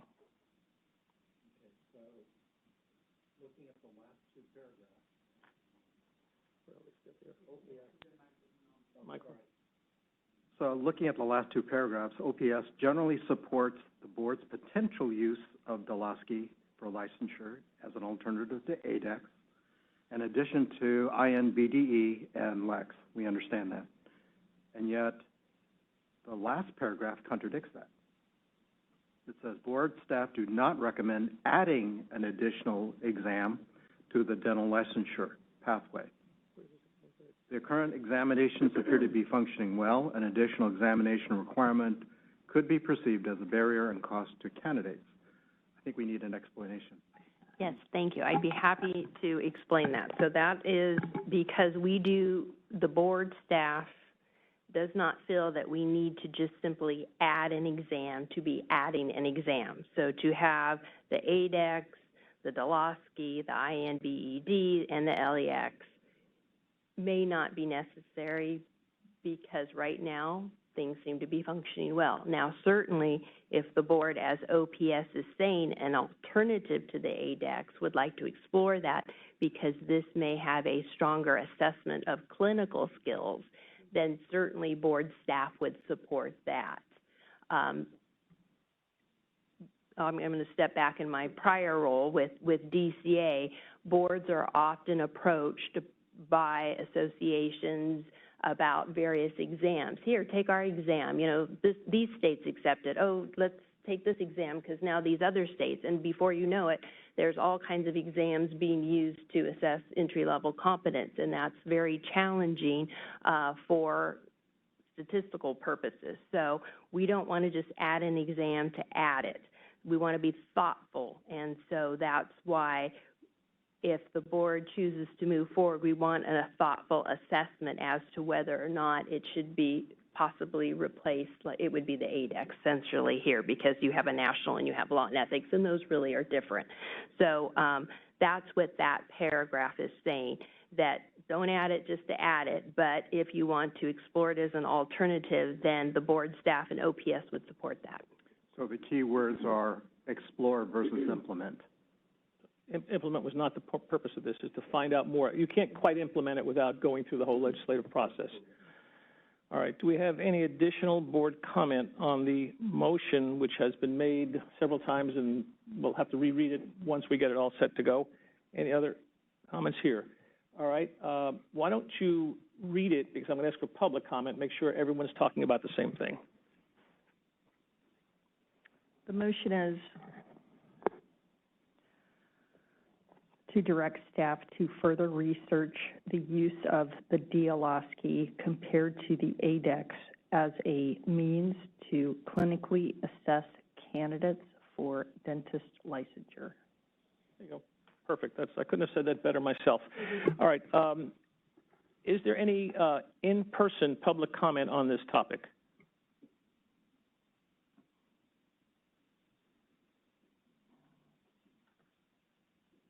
Hello, this is Tuka Zokai with the California Dental Association. We do support the board's motion to explore the DLOSCI examination further and also to look at what was used to determine the impact of the DLOSCI compared to other exam pathways that currently exist, both in how it was evaluated and how it has now been implemented in other spaces. Thank you. Thank you. Any other in-person public comment? DCA moderator, would you please facilitate the lines for those who wish to comment on the WebEx? Yes, we are accepting public comment via WebEx on 12B and the motion. If you'd like to make a comment, please raise a hand by tapping that hand button at the bottom of the screen. Dial-in users dial *3 to raise a hand, and we will call on people in the order we have requests. If you're having trouble finding that hand button, please use the Q&A box in the lower right-hand corner of your screen and type the word comment. Send that comment to all participants. You'll be given 2 minutes to speak. You'll be given a warning at 1:30, and you'll have 30 seconds to wrap up. And our first request comes from David Carson. Hold on just a moment. We're going to send you a request to unmute your microphone.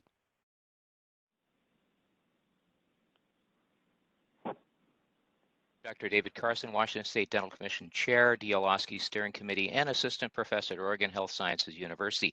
I'm interested in authenticity and truth, and I speak in favor of the motion. An exam that is meaningful is important, that tests critical thinking and clinical judgment.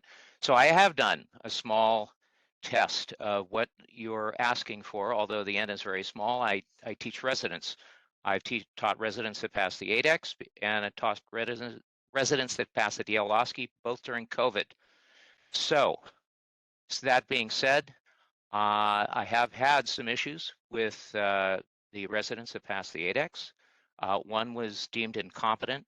The others that passed the OSCE were not. Unfortunately, my N is very small since I only teach a handful of residents per year. So all of them that passed the OSCE were fine. I've been involved in creating OSCE exams for testing clinical competence to go into the clinic for our DS2 to DS3 students, and I found it to be predictive. Thank you. As well as, when we're mentioning cost, the OSCE exam, the DLOSCE, is about $1,000, I think less than that, so it's inexpensive to students and it's convenient for schools. We found that true at Oregon Health Sciences University, since we don't have to schedule it. The students can go to Prometric themselves. Thank you very much. Thank you. Thank you. Hold on just a moment. Next, we're going to hear from David Waldschmidt, followed by Peter Loomer. Hold on, David. We're going to send you a request to unmute your microphone.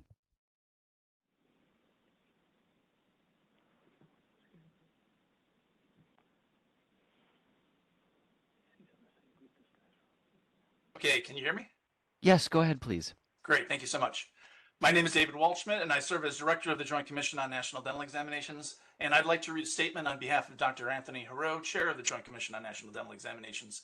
Dr. Heroux extends his regrets at not being able to attend this meeting. He's in the operating room today attending to special needs patients whose appointments were scheduled many months in advance. Members of the Dental Board of California, On behalf of the Joint Commission, I'd like to extend our thanks to the members of the board for your thoughtful and considered review of the Joint Commission's INBDE and Dental Licensure Objective Search Clinical Exam.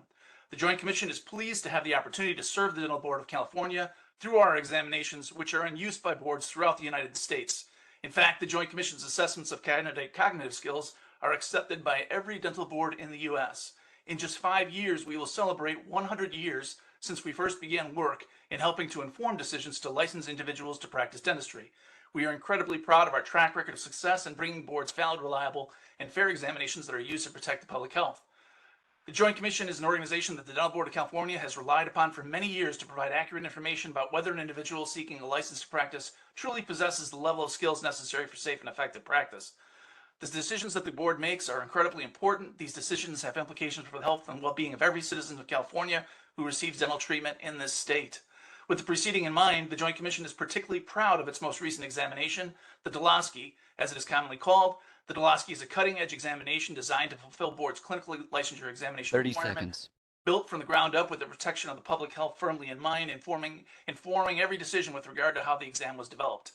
The DELOSKI recognizes the vital importance of sound clinical judgment and practitioner decision-making. In fact, even though it is a relatively new examination, the DELOSKI's predictive abilities have been demonstrated to far exceed any other examination currently being used for dental licensure purposes. The Dental Board of California can have tremendous confidence that the DELOSKI will work as intended in the state of California. We believe the information we shared was well received. The Joint Commission understands that a thorough and extensive psychometric review takes time. Dr. Waldschmidt, thank you. Your time is up, sir. Okay, thank you very much. Next, we're going to hear from Peter Loomer. Hold on just a moment. We're going to send you a request to unmute your microphone.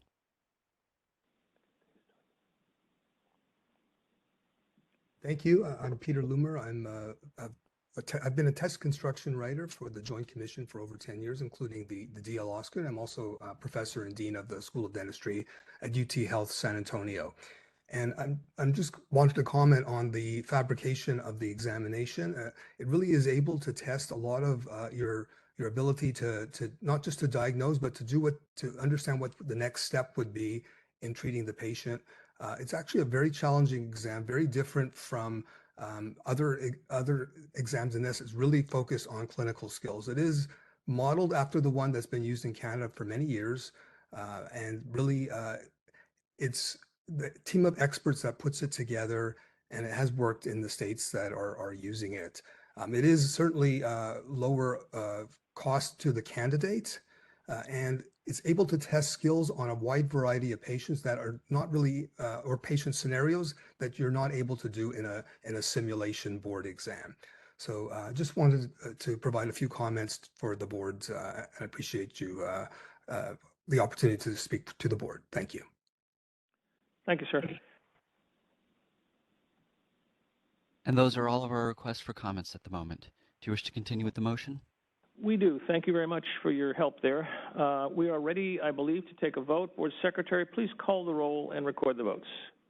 Chan? Chan, aye. Chan, aye. Felsenfeld? Felsenfeld, yes. Aye. Forge? Forge, aye. Forge, aye. Larin, abstain. McKenzie? Yes. McKenzie, aye. Medina? Miss, absent. Molina? Molina, aye. Olage? Olagi, yes. Olage, yes. Pacheco? Pacheco, aye. Pacheco, aye. Sakur, absent. And you?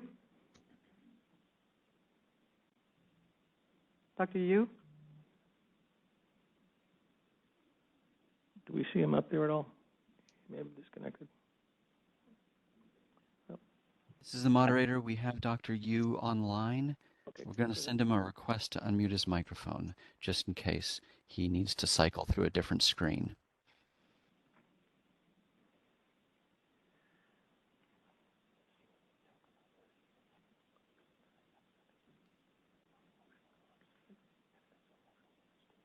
All right, Dr. Yu may not be available at the moment. Mark him as absent then? Absent. Okay, 1, 2, 3, 4, 5, 6, 7. We have 7. Motion passed? Yeah, it was a majority who said yes. Is that correct? Yes, motion passes. Motion passes. All right. Thank you very much, Dr. Grady. Thank you for your time and coming all the way down from Chicago, I suppose, yes? Okay, and welcome to Southern California, or Northern California, I guess. All right, sir. All right, we're now going to move on to agenda item number 13A, the general anesthesia and sedation permits, inspections, and evaluation statistics. We're going to ask Jessica Olney. Ms. Olney is the anesthesia unit manager, and she's going to present this item.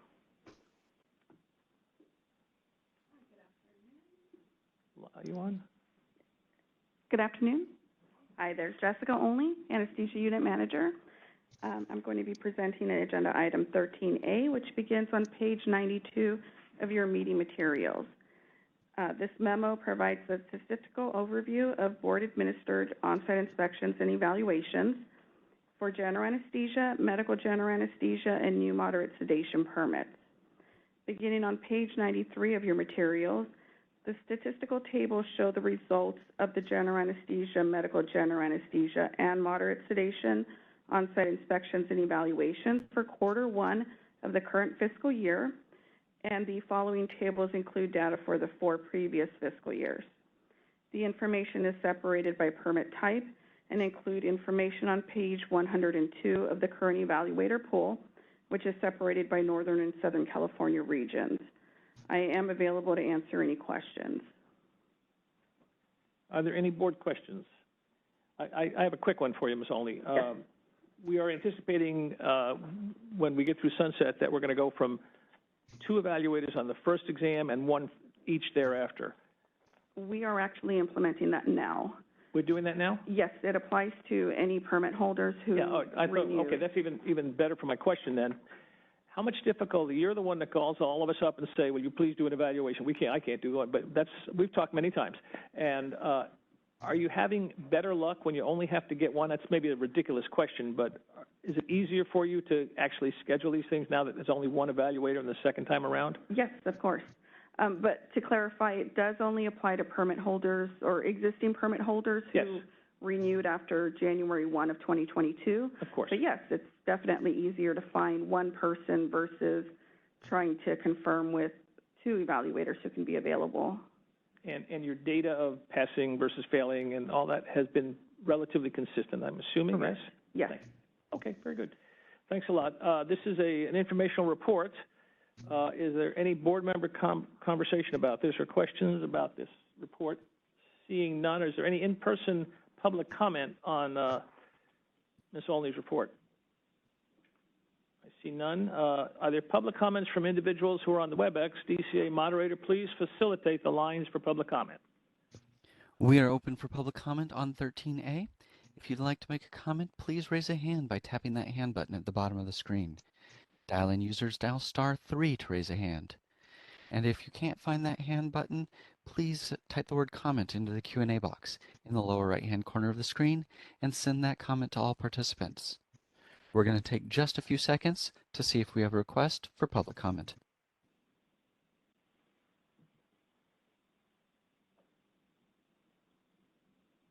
Seeing no request for public comment, do you wish to continue with the agenda? I do, thank you.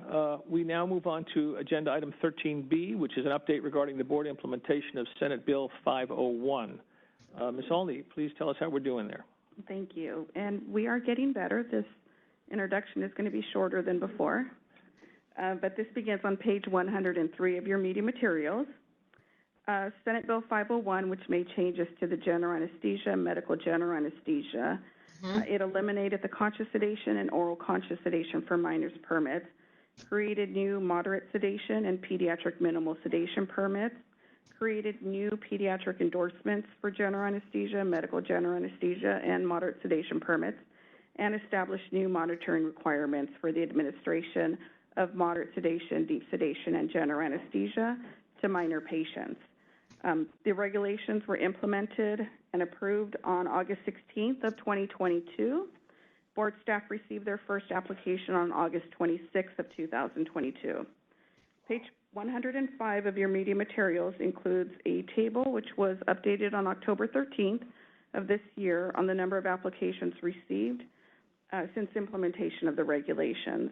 I do have updated numbers as of November 6th, which include the total number of applications that have been approved. We've approved 51 general anesthesia applications, 53 applications for general anesthesia permit for pediatric endorsement, 25 permits for medical general anesthesia, 43 applications for pediatric endorsement for medical general anesthesia. We've approved 316 initial applications for moderate sedation permit. Also 20 applications for pediatric endorsement for moderate sedation, and 192 applications for pediatric minimal sedation. You'll also find that there is a table on page 107 of the material, which includes the number of permits that will expire each month. That gives us an idea of the number of applications that we anticipate through the remainder of 2023 and for 2024. This is also informational, but I can answer any questions, or I am available. Are there any board questions? I see none. All right. Is there any, did someone? No. Is there any in-person public comment on this report? Again, no one seems to be coming up. Are there public comments from individuals participating via WebEx? DCA moderator, please facilitate the lines for public comment. We are accepting public comment on 13B. If you'd like to make a comment, please raise a hand by tapping that hand button at the bottom of your screen. Dial-in users, please dial *3 to raise a hand, and we will call on people in the order we have requests.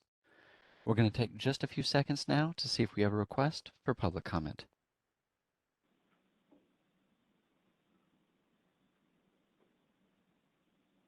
Seeing no request for public comment, do you wish to continue? We do. Thank you very much. We are now coming to item 13C. Is that correct? Yes. All right. And this is going to be a discussion and possible action regarding the appointment of general anesthesia, medical general anesthesia, and moderate sedation permit evaluators. We have 19 of them. Is that correct? We do. We have 19 individuals that we have to go through, and it is the way we do things, we do each one independently. That is correct. So we're going to try to go at a reasonable rate. We don't want to shortcut anybody, but we're going to have to bring them up, ask if there's board comment, make a motion to approve or not, go through additional board comment, public here, public there. So we're going to take a little bit of time to do this. Let's get started, okay? And I'm guessing that because they're here, all of their work, paperwork's all done. They're ready for our judgments. That is correct. All right, thank you very much. All right, I'm on page 109 of our meeting materials, and am I going to start with Dr. Adamus? Is that correct? Yeah, well, I'm sorry, Dr. Chan, I didn't see you. Before we start on this, I just want to say I don't have objections to the process, objection to the people on the list, but to raise maybe a caution flag on some of the processes that are on the table. The caution flag is this. The entire reason and driver for the paradigm shift in the anesthesia regulations was about pediatric death. In the regs, they defined for the permit system a pediatric endorsement for kids under 13, under 7. That was part of the driver for that. Now, the next piece, though, when we got the preliminary survey of adverse events, it wasn't pediatrics, it was geriatrics. But here's the question, and here's the caution flag. The caution flag is the way that we do our evaluators is, the question is, a general evaluator does not necessarily have to have a pediatric endorsement in order to evaluate someone that has a pediatric endorsement. There are different skill sets, different pharmacology, different physiology in kids than adults. So I understand that, yes, there is a question of access to care. If we limit those that just have the pediatric endorsement on their general anesthesia, medical anesthesia, or the moderate sedation, you're limiting how many people we can go out there to check. I understand that. And it has already limited the marketplace. So I understand that. But the caution flag is tracking forward after we have these evaluators that may not have the pediatric endorsement, evaluate people that do have the pediatric endorsement, may fail to see something because they don't have the experiences in there.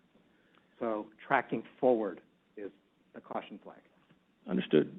Ms. Olney, is that correct, that if I have a moderate sedation permit, but no pediatric endorsement, I can go and evaluate someone for a pediatric, if pediatric endorsement is not evaluated, it's just by submitting your cases? Correct. It's, Yeah, okay. the evaluation process isn't separated by By age. pediatric endorsement holders versus non-endorsement holders. And our ability to issue the permit for pediatric under 13, under 7, or under 7 on the oral surgery side is strictly by you demonstrating that you've done 20 cases for each of that group. Yes. So In addition to the training. in addition, well, yeah, of course, I'm talking about how you know about those specifically, of course. Right. So there's really no specific evaluation for someone under 13 or under 7 being done by anybody other than where they do their training and the fact they have the experience factor, which we so far have found to be okay. All right, your point's well taken, though. All right. Are we good? Other than that, we'd like to get started, and it's going to take a little bit of time. Let's bear with us. I think on page 109, the first one is Dr. Human Adamas, and he is looking to do a GA permit since for about 12 years. He wants to do a GA permit. We're assuming that he is good to go from your standpoint, so I'll nominate him for the ability to do GA evaluations. Second, anyone? Okay. Is there any board discussion on that? Seeing none, there's a nomination out there, and the motion will be to accept him as a GA nominator, a GA evaluator. Correct. Is there public comment from the people in the room? Anybody here? DCA moderator, would you please facilitate the public comment from those on WebEx? We are open for public comment on 13C. If you'd like to make a comment, please raise a hand by tapping that hand button at the bottom of your screen. Dial-in users dial *3 to raise a hand. And if you're having trouble finding that hand button on your screen, type the word comment into the Q&A box, which can be found in the lower right-hand corner. We're going to wait just a few seconds to see if we have a request for public comment.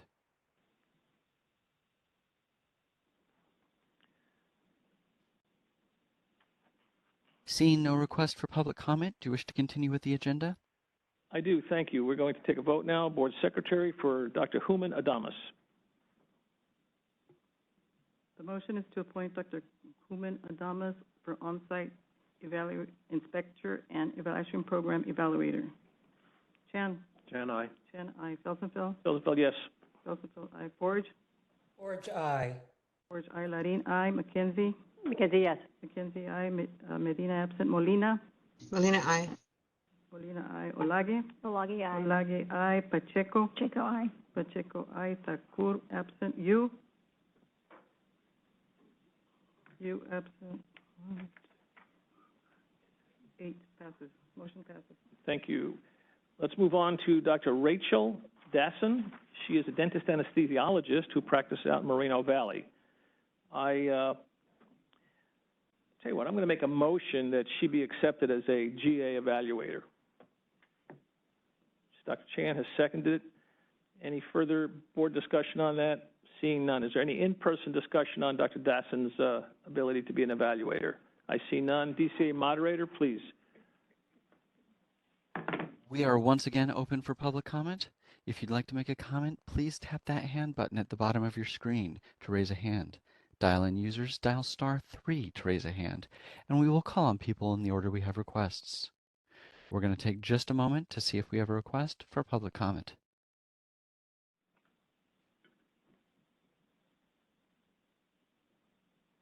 Seeing no requests, do you wish to continue with the agenda? I do. Secretary, please call the vote on Dr. Dasson. Dr. Dasson, Chan? Chan, yes. Chan, aye. Felsenfeld? Felsenfeld, yes. Felsenfeld, yes. Forge? Forge, aye. George I. Larin, I. McKenzie. McKenzie, yes. McKenzie, I. Medina, absent. Molina. Molina, aye. Molina, I. Olage. Olagi, yes. Olage, I. Pacheco. Pacheco, aye. Pacheco, I. Tukur, absent. And you? You, absent. Okay. Next individual is Dr. Dustin Coyle. I have a comment or a question for staff. As we read through this, it says that Dr. Coyle will conduct evaluations for MGA, GA, and MS. All GA permit holders can do MS as well. Yes, they Thank can, you. and thank you for pointing out my No, that's quite all error. right. That's quite all right. And he's a physician anesthesiologist who would like to continue to work in dental offices, is what it That comes is down correct. to. I would like to move that Dr. Dustin Coyle be approved as a GA evaluator and an MGA evaluator. I guess we have to do that. Was that a second, Pacheco? Yeah. Thank you. The second, I'm sorry. We'll get you, Steve. All right. Just yes. for a second here. So I heard approved for an MGA evaluator. I just want to make sure this is an MGA, GA, and MS evaluator. Is that right? Well, MS is included under the umbrella of GA. Do they have to be specified? The three. Well, when I read number 3, it says that he's applied to conduct evaluations for MGA, GA, and MS permits. Correct. So I think that's what the motion should be, that he's approved to perform those evaluations. Correct. Okay. All 3 of those. But he would be approved even if he didn't ask for the MS. He's still good to do that is the point. We're fine with what you're asking, and that's fine. But it would be, if we didn't ask for that, he can still do those based on the way we do it. Yes?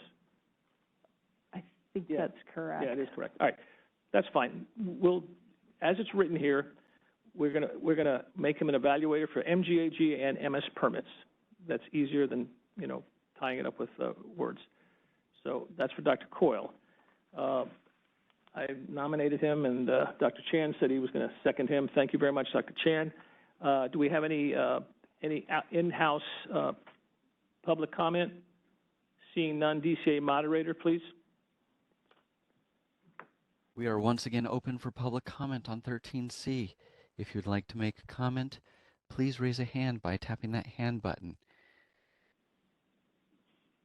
at the bottom of your screen. Dial-in users will need to dial *3 to raise a hand. We're going to take just a moment now to see if we have a request for public comment.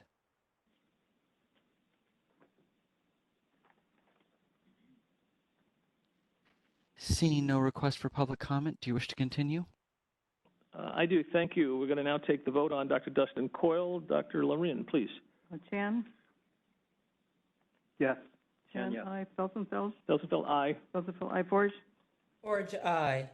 Forge, I. Larin, I. McKenzie? McKenzie, yes. McKenzie, I. Medina, absent. Molina? Aye. Molina, I. Olage? Olagi, yes. Olage, I. Pacheco? Pacheco, aye. Pacheco, I. Thakur, absent. You? Absent. All right, I'm going to do a couple more. We'll have someone else read some as well. Dr. Derek Carson has a moderate sedation permit, and he is asking to become a moderate sedation evaluator. Am I correct with that, Ms. Holney? That is correct. Okay, very good. I will make a motion that he be accepted as a moderate sedation evaluator. And Dr. Chan is going to second that. Thank you. Is there any public comment from members in the room? DCA moderator, please facilitate the WebEx people. We have yet another motion for 13C. If you'd like to make a comment, please raise a hand by tapping that hand button at the bottom of the screen. Dial-in users dial *3 to raise a hand, and we will call on people in the order we have requests. We're going to take just a few seconds now to see if we have a request for public comment.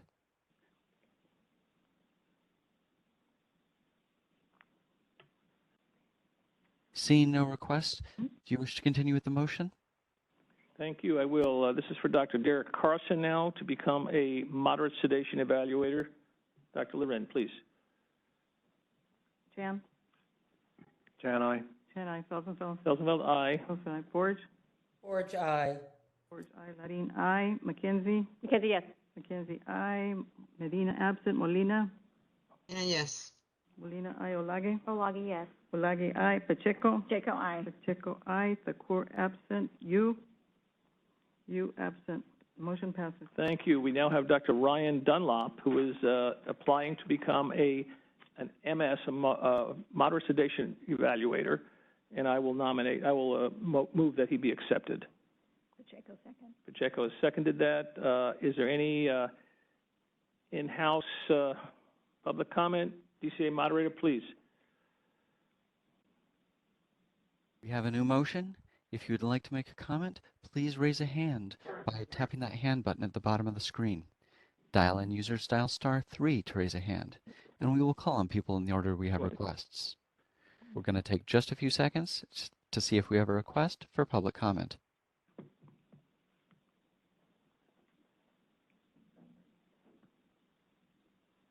Seeing no request, do you wish to continue with the motion? Thank you. We will. Do you want to take the vote on Dr. Dunlop? Chan? Chan, yes. Chan, aye. Felsenfeld? Felsenfeld, yes. Felsenfeld, aye. Forge? Forge, aye. Forge, aye. Larin, aye. McKenzie? McKenzie, yes.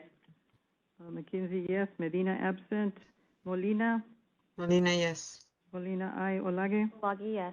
Olage, aye. Pacheco? Pacheco, aye. Pacheco, aye. Thakur, absent. You? Absent. Passes. Motion passes. Thank you. Just a quick word. With the approval of the board, I'm just going to keep reading if that's okay, unless any of you really want to read all this. I'll be happy to do it. And also, as tedious as this is, Dr. Masolny, this is good, right? This is very good to get all these evaluators. Many of them are the new MS, but they want to go and do that, and we need them anyway, right? Yes, that's okay, correct. So she's happy. That's all good. We're up with Dr. Clark Felipe, I believe, is next, and someone's keeping track with me. He is looking to become a moderate sedation in Central California, I guess, and he is already a moderate sedation permit holder. So I would make a motion that Dr. Clark Felipe be approved as a moderate sedation evaluator. And this is Forge, and I'll second it. What's that, please? I heard. So this is Dr. Forge. Forge. Oh, Forge and I'll seconded. Thank you, second Dr. Forge. Thank you. Nice to hear you. That's Felipe. All right. Any in-house public comment? Seeing none, is there any WebEx public comment? We are accepting WebEx comment. If you'd like to make a comment, please raise a hand by tapping that hand button at the bottom of the screen. Dial in users dial *3 to raise a hand, and we will call on people in the order we have requests. We're going to take just a few seconds to see if we have a request for public comment.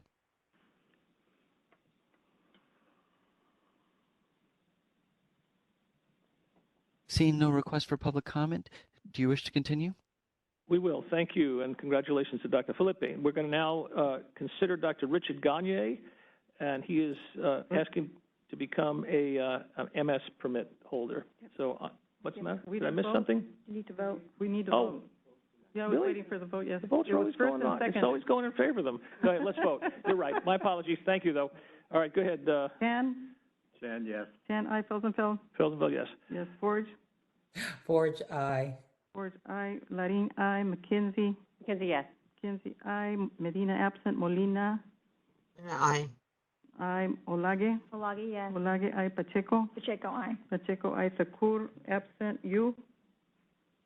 Absent. Passes. Motion All right, passes. I guess I was premature. Now I'll congratulate him. Thank you very much. Let's move on to Dr. Gagne, or Gagne, however you pronounce that. And he is applying to become an MS evaluator. I'm going to nominate him. I'm going to, make a motion that we accept his application to become an MS evaluator. Second. Thank you. Dr. Larin. Any in-house public comment? WebEx comment, Mr. Moderator. We are accepting WebEx comment. If you'd like to make a comment, raise that hand by tapping the hand button at the bottom of your screen. Dial in users dial *3 to raise a hand, and we will call on people in the order we have requests. Just in case, we have that Q&A box in the lower right-hand corner of your screen. You can type the word comment and send it to all participants if you can't find that hand button. Looking around, I see no request for public comment. Do you wish to continue? Thank you. Let's have a vote, Dr. Secretary. I'll try not to forget this time. Chan? Chan, yes. Chan, aye. Felsenfeld? Yes. Aye. Forge? Forge, aye. Forge, aye. Larin, aye. McKenzie? McKenzie, yes. McKenzie, aye. Medina, absent. Molina. Molina, aye. Molina, aye. Olage. Olage, yes. Olage, aye. Pacheco. Pacheco, aye. Pacheco, aye. Takur, absent. You. Absent, motion passes. Thank you. I'm going to now make a motion that Dr. Christopher Henninger is going to be allowed to be an MS permit evaluator. Anybody want a second? Pacheco, second. Thank you, Ms. Pacheco. And is there any in-house public comment? Seeing none, will a WebEx comment, please? We are once again open for WebEx comments. If you'd like to make a comment, please raise a hand by tapping that hand button. Dial-in users dial *3 to raise a hand, and we will call on people in the order we have requests. We're going to take just a few seconds to see if we have a request for public comment.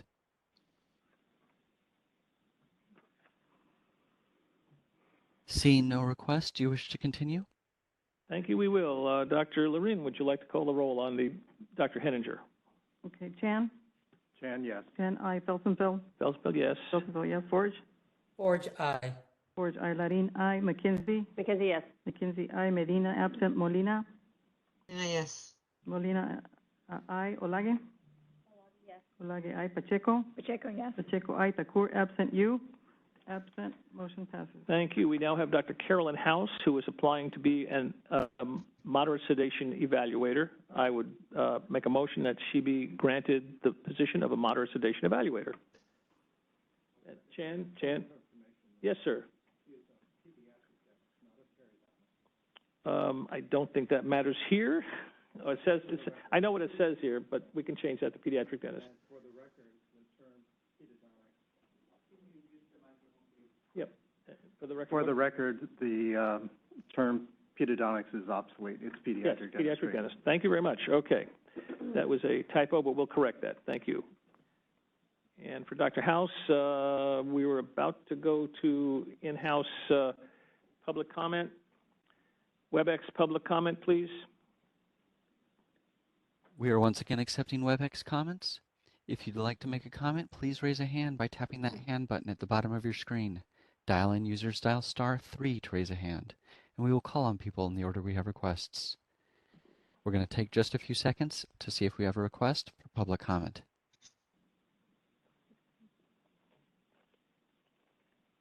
Seeing no requests, do you wish to continue with the motion? I do. Thank you. Dr. Lorin for Dr. House, pediatric dentist. Okay. Chan? Chan, aye. Chan, aye. Felsenfeld? Felsenfeld, aye. Felsenfeld, aye. Forge? Forge, aye. Forge, aye. Larin, aye. McKenzie? McKenzie, yes. McKenzie, aye. Medina, absent. Molina? Molina, aye. Molina, aye. Olage? Olage, yes. Olage, aye. Pacheco? Pacheco, aye. Pacheco, aye. Takur? Absent. And you? You absent, but who was the second, please? Who gave the motion? Who seconded the motion? Chan. Okay, we are now number. Passes. Thank you. On number 10, I'm going to make a motion that Dr. May Kai, I believe that is will be granted the position or permit to be an MS permit evaluator. That's not the right words, but will become a MS permit evaluator. An evaluator, yes. Evaluator for moderate sedation permit holders. That's what I said. Yes. Okay, backwards. All right, so is there anyone going to second that? Dr. Olney is going to second that. Do we have someone going to second that up here? I saw Pacheco's hand go up, so she's going to second that. Right, Pacheco. thank you. And is there any in-house public comment? Seeing none, is there web public comment? We are accepting web public comment on the motion. If you'd like to make a comment, please raise a hand by tapping that hand button at the bottom of your screen. Dial-in users need to dial *3 to raise a hand. We will call on people in the order we have requests. Once again, we're going to take just a few seconds to see if we have a request for public comment.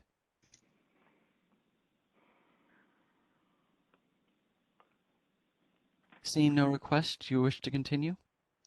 We do, thank you. And that's ready to take a vote on Dr. Kai.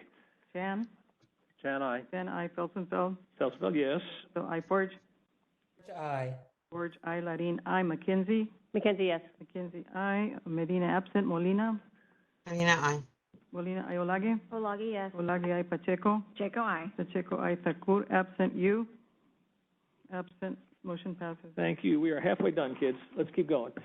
We have Dr. Dax Martin, who is trying to become an evaluator for moderate sedation permit holders, and I'm going to make a motion that that be granted. Dr. Martin. Alagi just seconded. And is there any in-house public comment on the motion? Seeing none. How about WebEx? We are open for comment on the next motion via WebEx. If you'd like to make a comment, please raise a hand by tapping the hand button at the bottom of your screen. Dial-in users, please dial *3 to raise a hand, and we will call on people in the order we have requests. We're going to take just a few seconds to see if we have a request for public comment.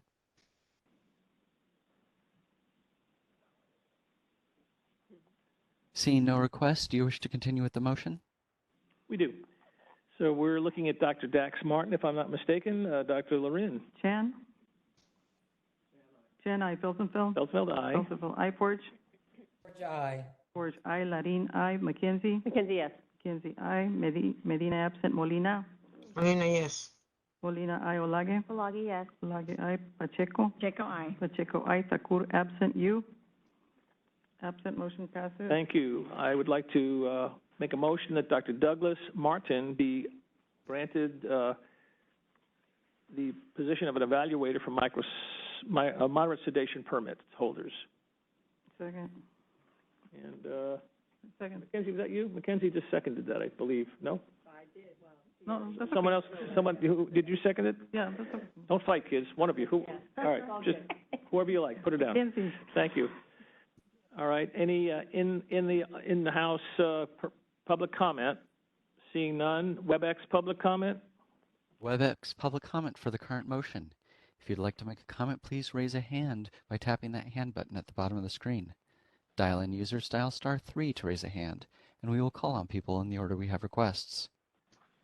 We're going to take just a few seconds to see if we have a request for public comment.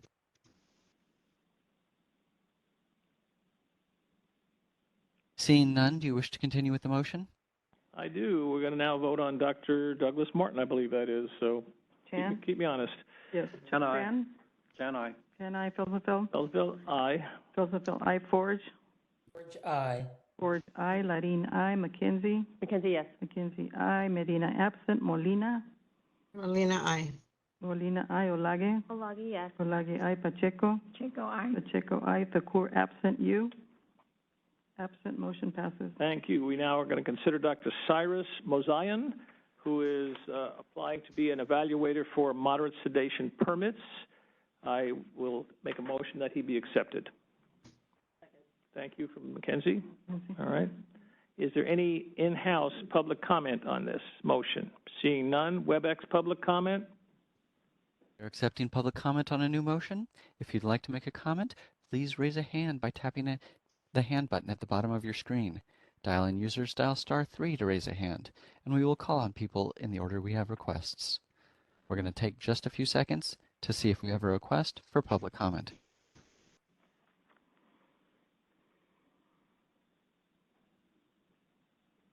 Seeing none, do you wish to continue with the motion? We do. Dr. Lorin for Dr. Mozayan. Chan? Chan, aye. Chan, aye. Felsenfeld. Felsenfeld, aye. Felsenfeld, aye. Forge. Forge, aye.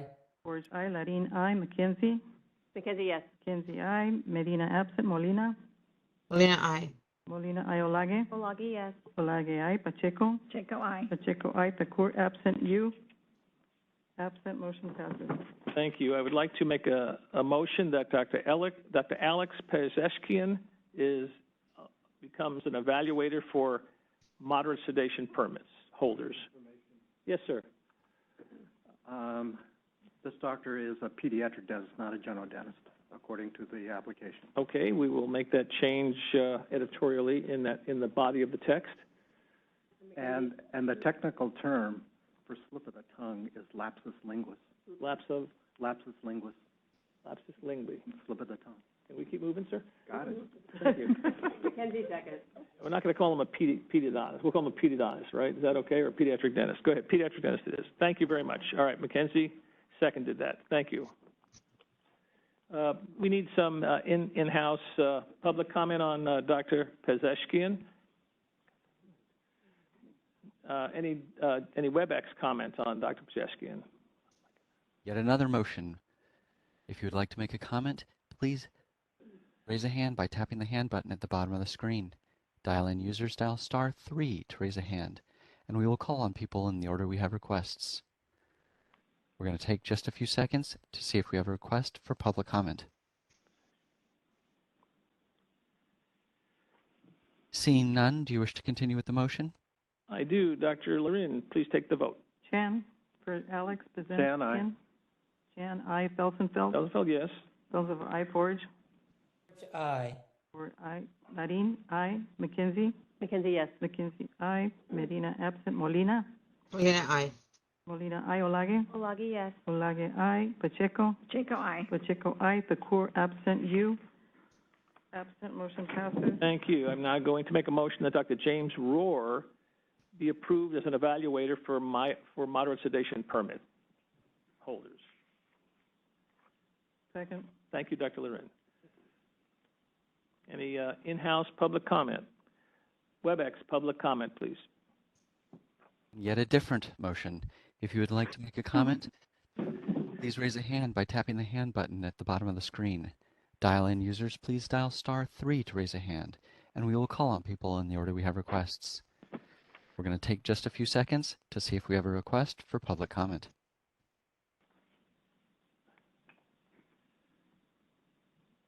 Seeing no request, do you wish to continue with the motion? We do. Dr. Lorin for Dr. Rohr. Dr. Rohr. Chan. Chan, aye. Chan, aye. Felsenfeld. Felsenfeld, aye. Aye. Forge. Forge, aye. Forge, aye. Larin, aye. McKenzie. McKenzie, yes. McKenzie, aye. Medina, absent. Molina.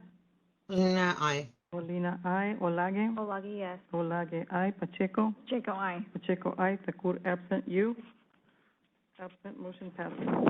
Much. That was for Dr. Rohr. We have now Dr. Gina Salatino. I'm going to make a motion that Dr. Gina Salatino be approved as an evaluator for moderate sedation permits.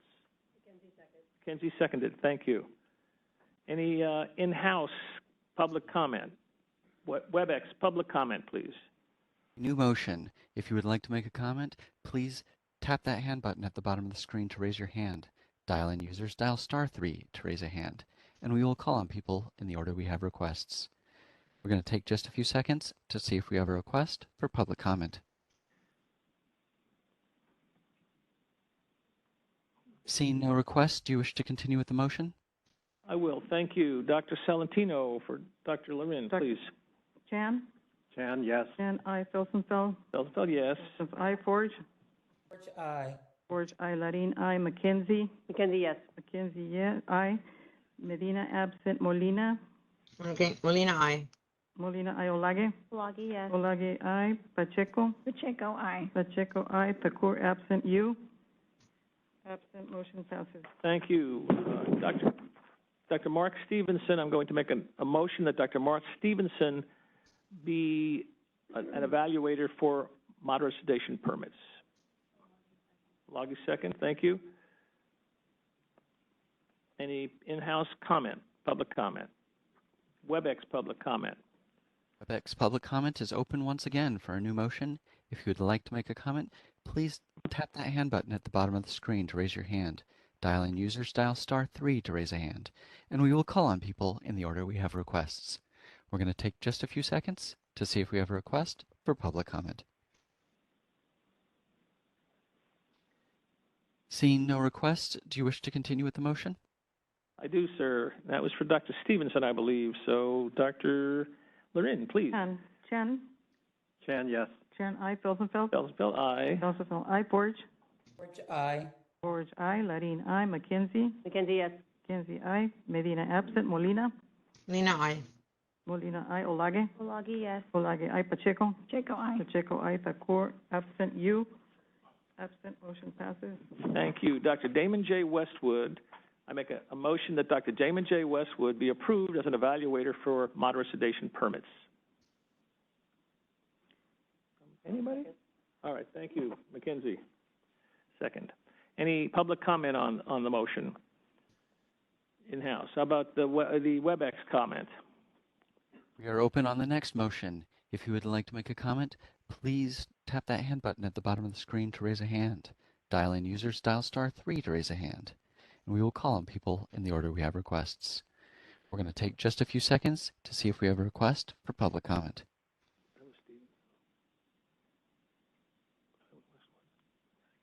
Seeing no requests, do you wish to continue with the motion? I do. Dr. Lorin for Dr. Westwood. Chan? Chan, yes. Chan, I. Felsenfeld. Felsenfeld, aye. Felsenfeld, I. Forge. Forge, aye. Forge, I. Larin, I. McKenzie. McKenzie, yes. McKenzie, I. Medina, absent. Molina. Molina, aye. Molina, I. Olage. Olage, yes. Olage, I. Pacheco. Pacheco, aye. Pacheco, I. Thakur, absent. You. Absent, motion passes. Thank you. The last one is Dr. Craig Yanamura.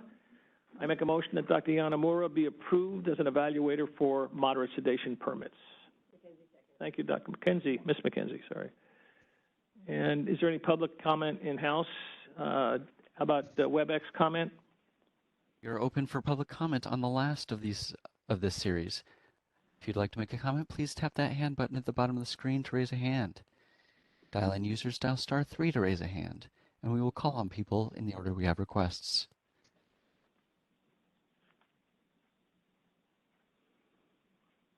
Seeing no requests, do you wish to continue with the motion? We shall, sir. Thank you. Dr. Lirin. Chan? Chan, yes. Chan, I. Felsenfeld. Felsenfeld, aye. Felsenfeld, I. Forge. Forge, aye. Forge, I. Larin, I.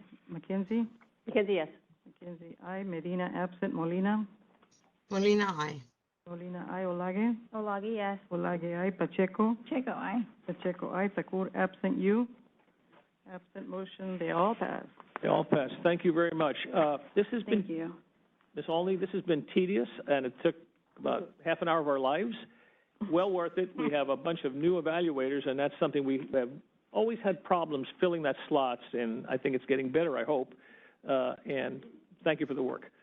I do want to thank you all for appointing the new evaluators. The anesthesia unit will appreciate it. Okay, well, thank you very much. As it turns out, that's the last item of business for today. We're going to have some closed session, so we're going to stop at this point, and open session will be resumed tomorrow morning, November 9th at 9 a.m.